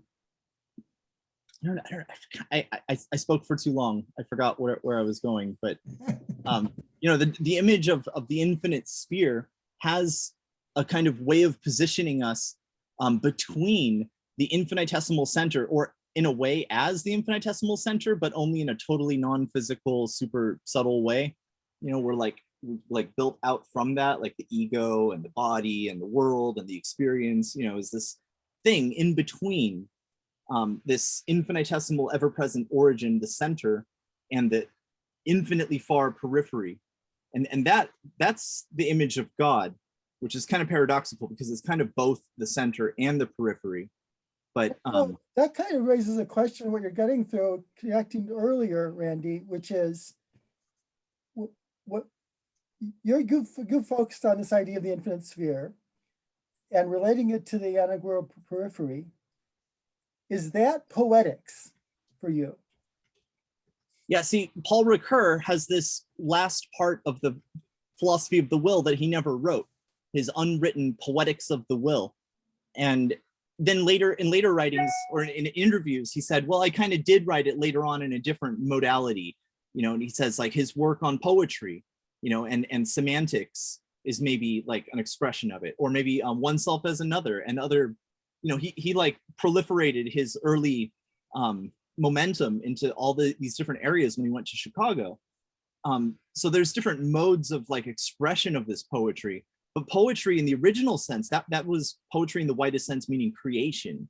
And I feel like creation is what we're in touch with in real material being. The stone that we can kick is like a real reality, it's a real creation.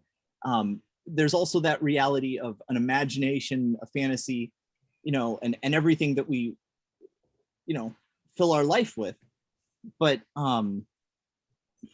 yeah, the poiesis. Well, I guess what I'm getting at is when we're talking, and like in the way we're talking, like being is the all-encompassing, or Jaspers has this idea of the encompassing, right?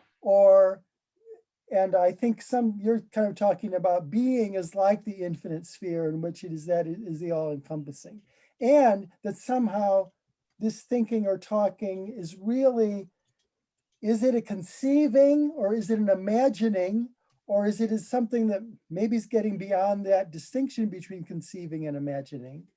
Or like when Jim was just mentioning, there's a sense in which there is an absolute up. And the idea of a sphere is an up with no limit, I guess you might say.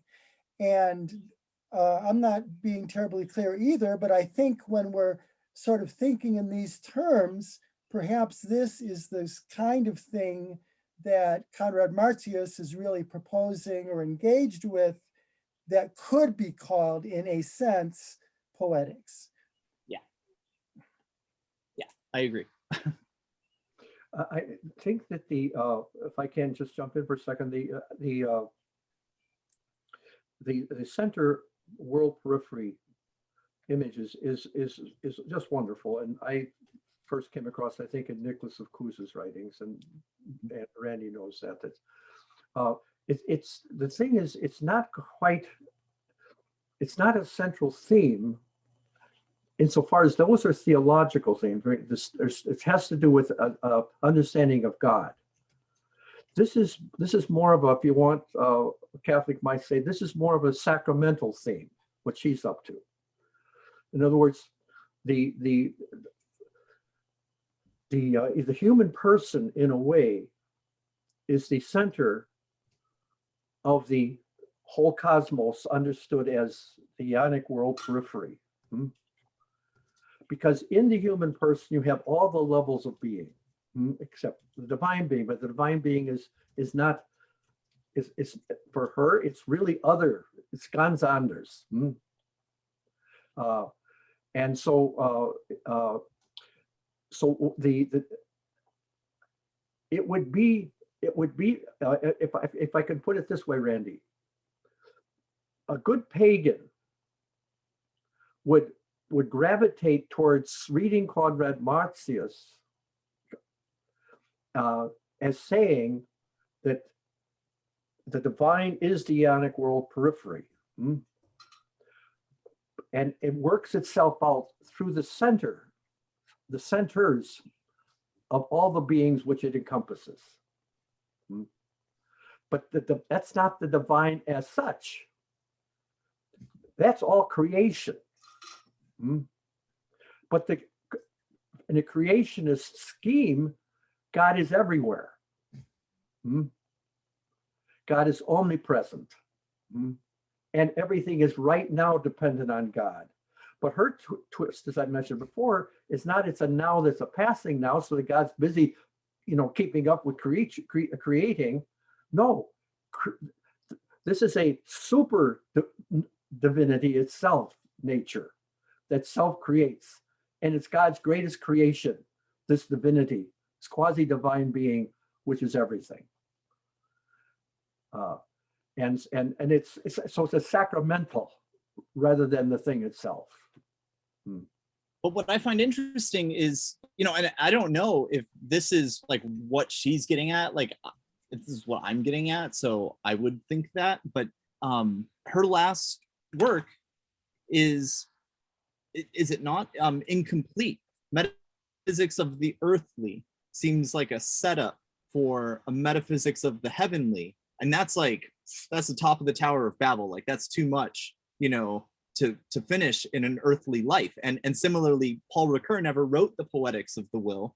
It's just, maybe it's a bit too much. Maybe it's too theological for certain passing earthly circumstances of publication and just circumstances. But it's also something that didn't happen, but was kind of set up. Also in like Merleau-Ponty and others, like there's a plan to write, like he was going to write this transcendental logic and transcendental man and a poetics.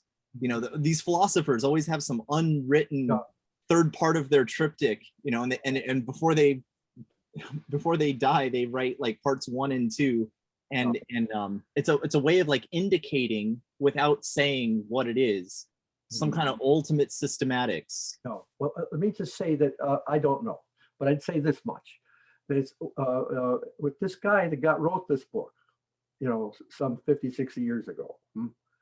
What moved him was precisely the kind of Teilhard de Chardin themes. That there was that the resurrected Christ wasn't an incident, an accident, a non-integral part of the meaning of creation. That there was a new heaven and new earth, which was the meaning of creation. But it was there as a entelechy. And it's the destiny of all of creation, the resurrection. There's going to be a radical transformation, an emergence. That emergence is working now, but it hasn't, and this is perfectly harmonious with kind of theological process, philosophical, theological theologies that baptize Darwin. The new heaven and new earth is the meaning of the earth, and we experience in sense of its telos. This is where it's going. This is its fuller meaning. And so our bodiliness is not a cage. It's not essentially an obstacle to spirit, but it's not going to be a radical total spiritualization of our being, but the new being in Christ is the meaning of all of materiality. It's all going to be raised to a new emergence, which is the kingdom of God. That's the theology that she didn't write, but she didn't need it, it seems to me. She indicated it often enough, and it had been in many ways written already. So it's a very natural theology, a very materialistic theology. It's compatible, I think, with Darwin. And I think the theme of emergence is terribly important. But the difference with Darwin is the mystery of how, to use more Aristotelian scholastic language, something can come from nothing, or how something in terms of its manifest potentialities can still give birth to what it's not capable of producing. The materialistic account of the emergence of mind and spirit seems woefully lacking in the fundamental moves that are necessary to give an account. And that's why she, in her studies of development, the studies of embryos, the studies of the philosophical accounts of how, a consciousness or a Mozart or Gandhi or Mahler, someone's mentioning Mahler earlier, and Beethoven, very favorite people of mine, could emerge out of these amino acids. How is that possible? How is these levels of emergence? Well, she got in a theory, not on the basis of the lower things, doing things with that suddenly makes them more than they are, but on something that makes makes us look at the lower things, the apparently merely mechanistic realm of say the quantum theory, that there's more there than meets the eye, by reason if you develop a appropriate theory of potentiality. And that's why Heisenberg was so important for her. He said, you can't understand quantum physics unless you resurrect, I'm paraphrasing, you resurrect Aristotle's notion of potentiality. That the world we know comes out of a world that we don't know, but we have intimations of, a pre-actual world, a pre-potential world, but we have to attend to this not pre-potential, pre-actual. We have to attend this potential world, and that's exactly what she did. And the theological theme is more to be found less than in the mystic of God, beyond all properties, supraconceptual, the negative theological God. No, it's the resurrected new heaven and new earth. So it's I think that is and that I think goes back to she read Boltzmann.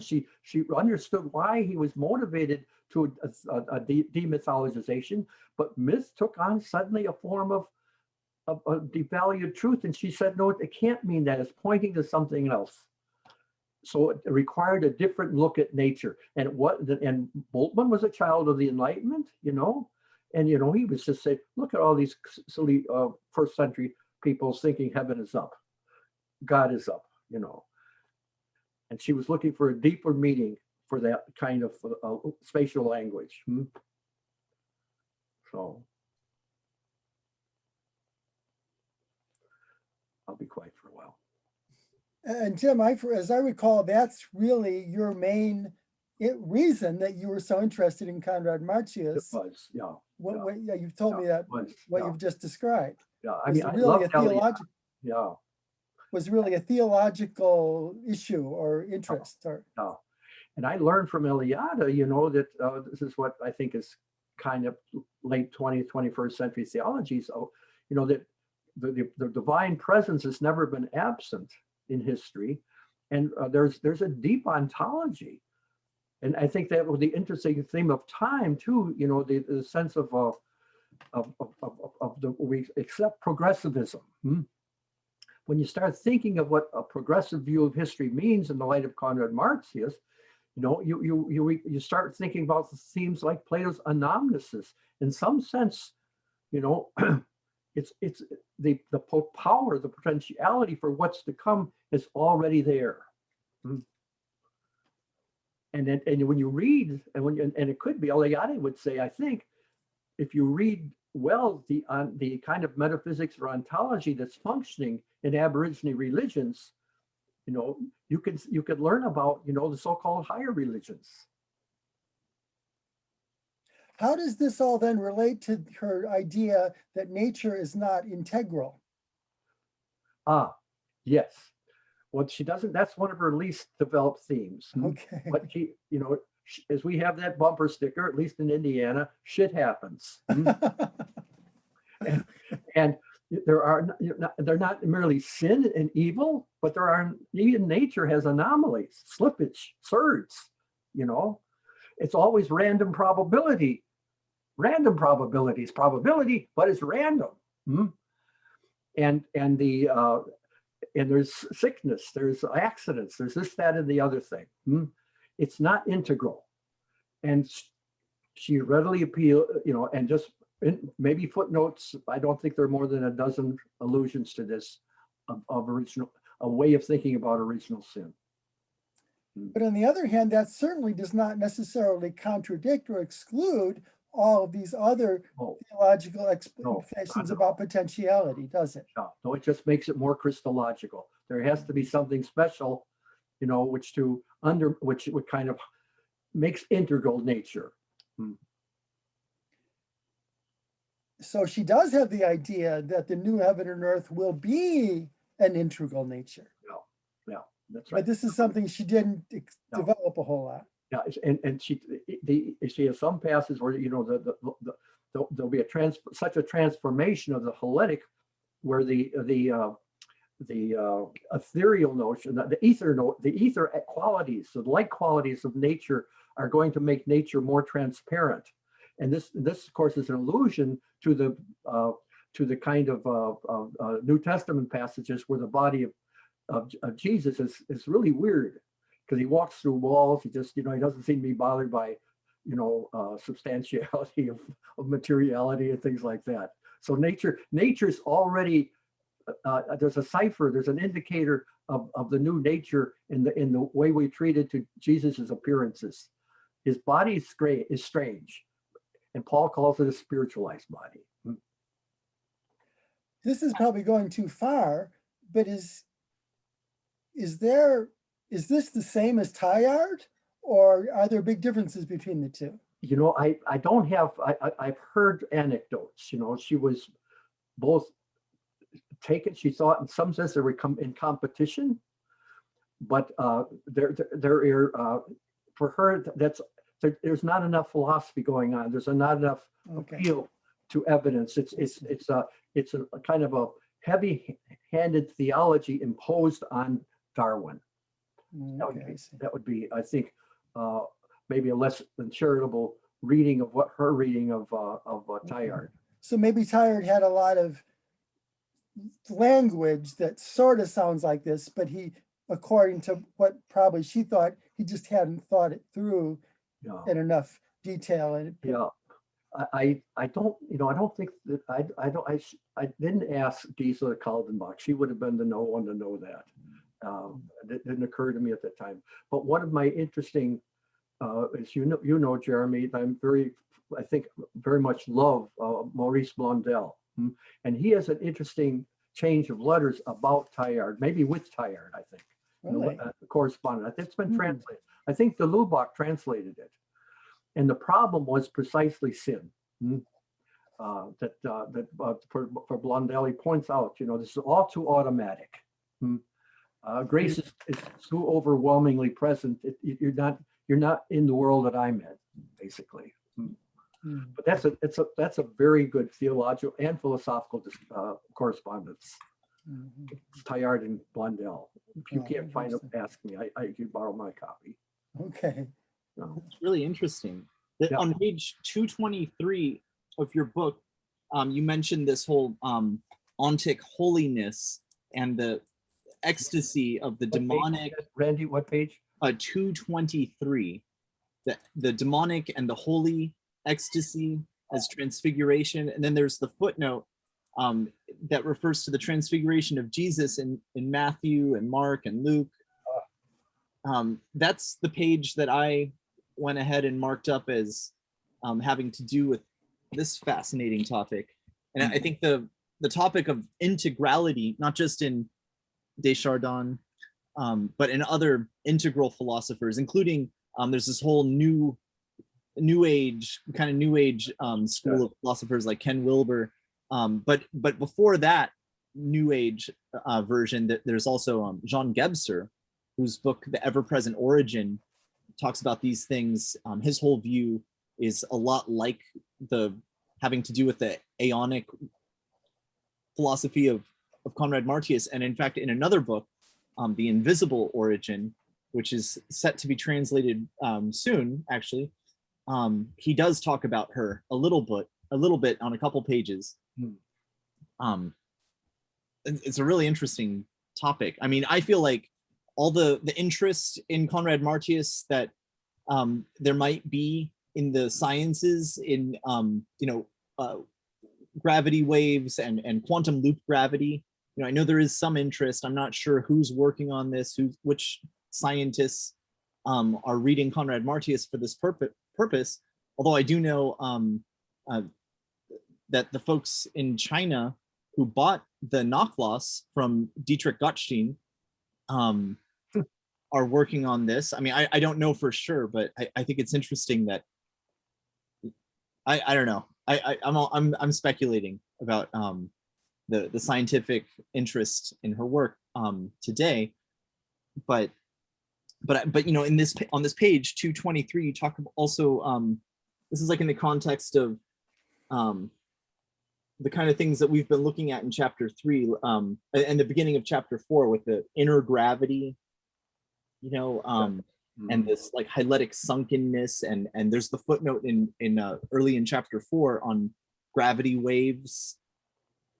These are really, it's interesting to see how this there's a philosophy of biology and anthropology, but there's also this theoretical physics that fits into her ontological world picture. And whether you buy philosophy or not, if you're like a materialist, positivist, naturalist scientist, and you're not into all this transcendental stuff or not, just the fact that there exists this ontological paradigm within which a viable, a theoretically viable theoretical physics can be embedded, as well as like all these other sciences. I mean, it's just incredible. And I feel like it's because she's into the idea of the ground, like Husserl, into the idea of the foundation of the sciences, really theory of science. I mean, I don't know where she talks about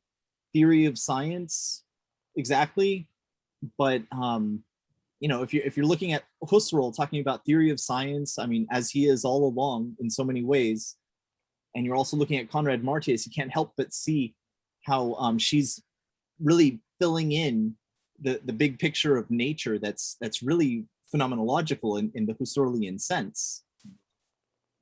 I think that's right.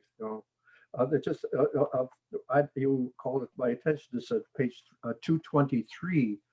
To go back to the Teilhard reference and discussion, and why forms of progressivism and kind of sanguine views of Darwinianism, maybe, especially social Darwinism. This was not an abstract theoretical issue for her. She was in the Third Reich.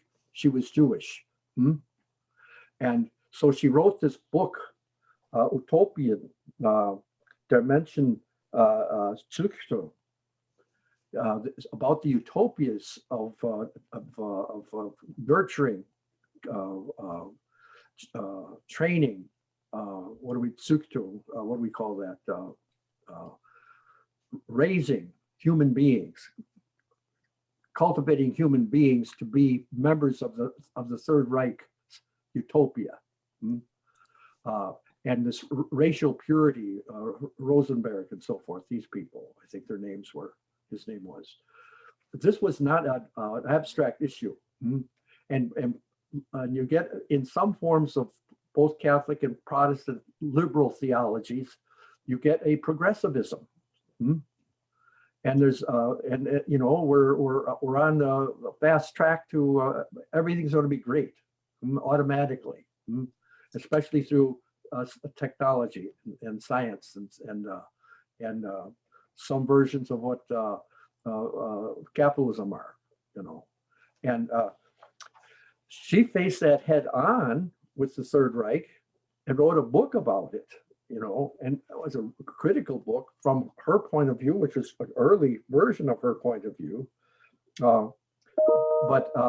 It would been against some readings of Teilhard, because the whole problem of sin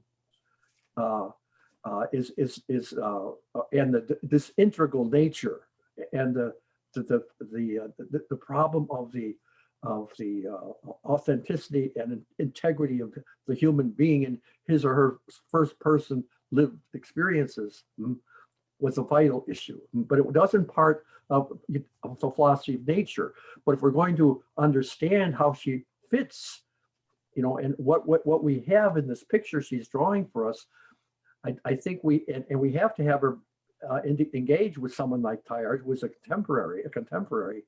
I think we have to see this very anti-progressivist a book, that in fact there is a problem with what Ernst Bloch would call optimism.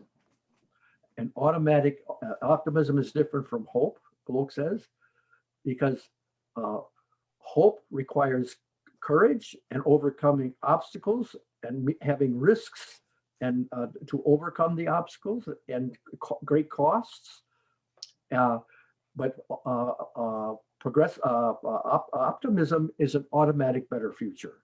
And she's very harsh on that, as she has to be in 1933 through the 50s. In what work does she discuss this? You know, I don't remember. I've got a copy of it somewhere. I can look it up later if you want. Great, that's interesting. I can look it up and report back. What books she uses. What's her sources, eh? Well, where does she say these things? In this book, Utopian Dimensionszuchtung. Oh. Yeah. That's in the footnote on page 223, the next footnote. Yeah. Oh, right there. It came out in, where is it? It's not in the bibliography. Should be. Sorry. Is it Zuchtung or Zuchtigung? Zuchtung. Huh. Z. Yeah. Umlaut. I know. Okay. I also want to point out on page 194, there's a footnote. The parallel with Pierre Teilhard de Chardin is quite striking here. Oh. Yeah, page 194 also gets into this theme in the Cosmology of History, last section of the chapter 5, Aeonic World Group. There you go. Yeah, thanks, Randy. I forgot about that. Yeah. And then Guardini, Romano Guardini on the next page in the footnote. Okay. So I want to wrap us up because we're a little over our scheduled loose time of 2 and a little bit hours. I think that so my opinion for the way things have been going this last time and this time is,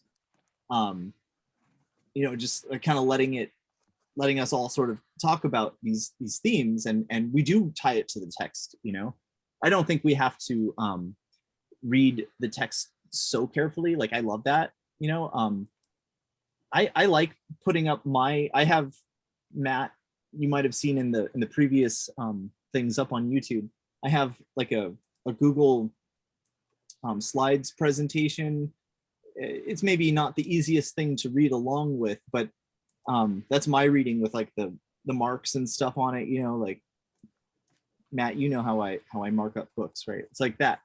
And I think it's fun because it'll highlight certain parts of the text, and presumably we all have the text before us, but I also realize we also, many of us are using a PDF, and when we're doing the Zoom, it's kind of hard to have the PDF up, or even impossible when the screen is being shared.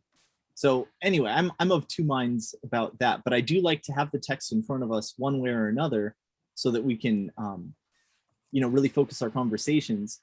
But I mean, I'm really happy with the way things have been unfolding. I feel like, having the author here, Jim, like I'm happy to hear everything you have to say about these topics, and I just, I so appreciate that. I mean, and the whole world does, or all 18 viewers of the YouTube videos appreciate this. Maybe the Chinese are watching very carefully to figure out how quantum loop gravity works, or whatever. But so I do. I think it would be good to also I mean, I think I agree. I felt like we had a really good discussion that was kind of taking off, but I don't know, it sort of feels like maybe next week would be good to kind of go back to some of the more close reading to connect back up to how some of these concepts that we're discussing, what she more specifically says about them. Yeah. So, I mean, so what do we want to look at exactly? Like, let's get, real precise, maybe like even kind of vote. We were talking very carefully a couple meetings ago about sections 3.7, 3.6, 3.7, hyletic and pneumatic substance, and the section preceding those, the modes of nature. I just feel like these images of nature, and as Jim has invoked the image of like the seed in the soil and the way the plant comes out, this is like a great example of the general structure of her thinking that then also gets applied to the phenomena of like the quantum relation to the apyric dimension, the finished cosmos as time, with this ontological dynamic being this temporal structure of the now, in this aeonic soil. So I mean, I do want to talk about those sections as well. I don't mean to like pass on passing time. I think it's a very powerful image as well, to get this like image of the now that she's talking about, and certainly that's going to be so important in the last whole chapters of the book on the aeonic world periphery. But I really want like us to get out of this reading group a really solid idea of the apyric space-time and what that means. Because I mean, really, the Greek root, it means the infinite space-time, and it might have its proximate historical genesis in her looking at Heisenberg's quantum theory and the essay that Jim mentioned, the Begriff der Potenz und Neue Metaphysik, and other essays by her about potency, where she looks at Heisenberg. He talks about this, in the quantum realm, this like infinite infinity, or infinitely infinite things that happen that the particle comes out of, and I feel like that's maybe where the term is coming from, but it really works as a kind of more all-encompassing sphere. If you think of them as spheres, these levels, dimensions, if you think of the aeonic world periphery as like the fourth spatial dimension, then it really is like the outer lining of our Minkowski-Einstein space-time 3+1 dimensionality. And then if the apyric dimension is like subquantum, it might seem like it's even more central and more tiny, microscopic quantum, but it's also more all-encompassing because it just reaches that level of subtlety. So well, I mean, Randy, well, I've got a suggestion. How about, it looks like section 3.8, the real ontology of space, is where these topics are all discussed. And it looks like really chapter 3 sort of is an introduction to things that are developed in a lot more detail in chapter 4 and 5. Right. And so I don't know, that would be my suggestion. How about if we focus on section 3.8 for next time? That's my suggestion. So I mean, we can open it up to more than just me and Jeremy, but yeah. I'm leaning towards that, because I feel like if you look at the book as a whole, each chapter and the way it builds, I think we can't skip the like botanical images, the images of like the human and the animal and all these, and like the dead rock and material, hyletic, finished cosmic entity, all these things but I feel like it's her general ideas outlined in these really far out topics, like the real ontology of space, and the category of the neo-ether and the aeonic and the apyric dimensions. You know, but that's like far out theoretical physics, you know. So I want us to get there. I would second vote or vote the idea of going through section 3.8. I did have a question about that in the half a second I have left remaining. And that is that as I've tried to read that section on space, whatever it's called, a number of times, and I get confused. It's a little bit like trying to read Randy's thesis on the spheres. It cries out for a diagram. And you know, there's not a single diagram in your thesis, Randy. So no, there's a one frontispiece. Oh, yeah, the one, yeah, right. Yeah. That really explains it all, right? So it really sounds like it needs diagrams, and I need some more diagrams for section 3.8. Yeah, well, I think that that diagram in my Phenomenology of the Spheres of this like lines, right? It's coming from Peter Manchester's work. This image is also, you know, I don't know what Jim had in mind, what diagram you might have had in mind, but the idea of the founding ontological dynamism, you know, in the section, the ontological dynamic, and also in section 4, the way this ontological dynamic is deployed in the context of like passing time, but in the section on causality and potency, I can't help but consider the situation of like, is it like a conveyor belt now, or is it a radical break, or is there a directionality? Anyway, I mean, I feel like the images of the spheres, which you do find in the way some people try to explain, like Ronnie Miron, who just wrote this book that just came out, and also you'll find this diagram in Rudolf Steiner and in you know, in his anthroposophy and in Gerda Walther. There's an image of like an eye center, and really it's coming from Jean Herring, like an inner core, you know, necessary, what is it, the eidetic core, and then the eidetic like outside. So there's like this concentric sphere image that's not just philosophical cosmology from the ancients and throughout. There's this perennial image of these concentric spheres, and then there's the question of like, how do they work and how do they relate to other elements of geometry, like now as a punctual now, or the actualization of a quantum particle from, you know, a like wave. And Husserl uses the same notion of concentric spheres too, and his internal horizons and external horizons. Right. And antipodes, you know, a North Pole and a South Pole, and a great circle. All of these are like the elements of geometry. In fact, you find it in Fichte, in the Wissenschaftslehre of like 1804. There's a book on this, on the Ursprüngliche Geometrie, where the elements of geometry are described like in Euclid in a systematic way, but proceeding from a sphere. The sphere is the original entity, and then there's a first right angle, first diameter, and the original great circle, and all this. So I mean, it's a perennial image, and I feel like it is the model for so many philosophical cosmologies and so many metaphysical architectonic structures, you know, in all the philosophers who articulate some big structure. I have one question that occurred to me looking at comparing time and space sections of Jim's book. And the question is that in space, we begin with this these contemplations on the infinite divisibility of space, and yet it seems that in the discussion of time, we don't do that. And so the question is, since time also appears to be infinitely divisible, why is that not an issue for time as well?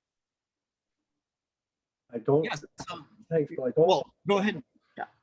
I don't remember that, but I don't think that this was a problem for William James. But I don't recall. I think that she would agree that if we think that we come to an ultimate now as occupying so much time or having so much duration, that's specious. There is no such time, and that it's divisible, not through the imagination or through experience, but conceivably divisible. How long now would be.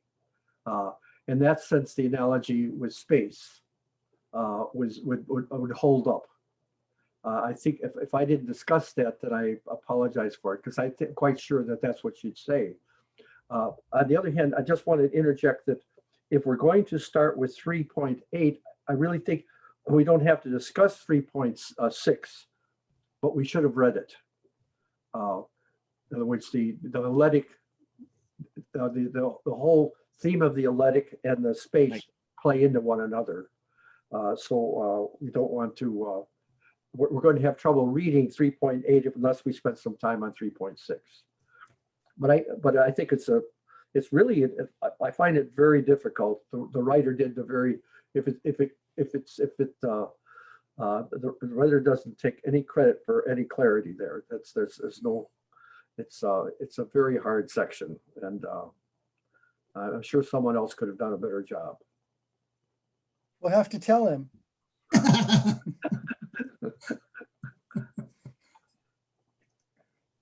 So that's my proposal. Very good. Yeah, meditating, looking at hyletic substance will help us as we go into chapter 4 with the causality and potency and stuff like that too. Well, it actually does hang together. Whether you don't have to agree with it, there is a kind of logic of the poetics and poetics of the logic, or the poetics of the idea and eidetics of the what, poetane? I don't know. Poiesis. What is it? Poiesis. Okay, good. All right, well, very good. So let's just have a peek at what date exactly it will be, and then I'll send it out. So 2 weeks-ish, mid-month for June, puts us at June 18. How does that work for everybody? I don't know. If I can't make it, I'll let you know, but I can't say in advance, I don't think. That's 3 weeks from today. Oh, oops. Oh yeah, okay, right. No, 11. Sorry, erase that one, put in 11. Yeah, June 11th, and that'll be 2 weeks then from the 25th. Could you possibly revert to the 18th? Yeah, that'd be better for me too. Yeah. Okay, yeah, we can do the 18th for sure. Oh, I'm grateful. Thank you very much. Yeah. That'll Okay, give us so- more time to digest this. Yeah. And then our one after that would be the 25th, 1 week after that. Maybe that's fine, to have them in close proximity this one time. Does that sound good? I mean, I like the idea of meeting twice a month. No, I'd rather myself have it spread out a bit. So it's up to you guys. Well, Okay, why don't we decide that after the Exactly. Yeah, after the next meeting about Exactly. what kind of momentum we have, how much we want to Good. read. right. Maybe that's fine. Yeah. Okay, so let's definitely say the 18th. June 18th is our next meeting. Very good. All right, and I'll have that up to us with the readings that Have we're a good month, everybody. All right. Take care. Thank you so much, Thanks, everyone. everybody. This is great. This is Bye. Thank you very much. See you later. Thank you. Bye-bye. Yeah. Bye-bye. Bye.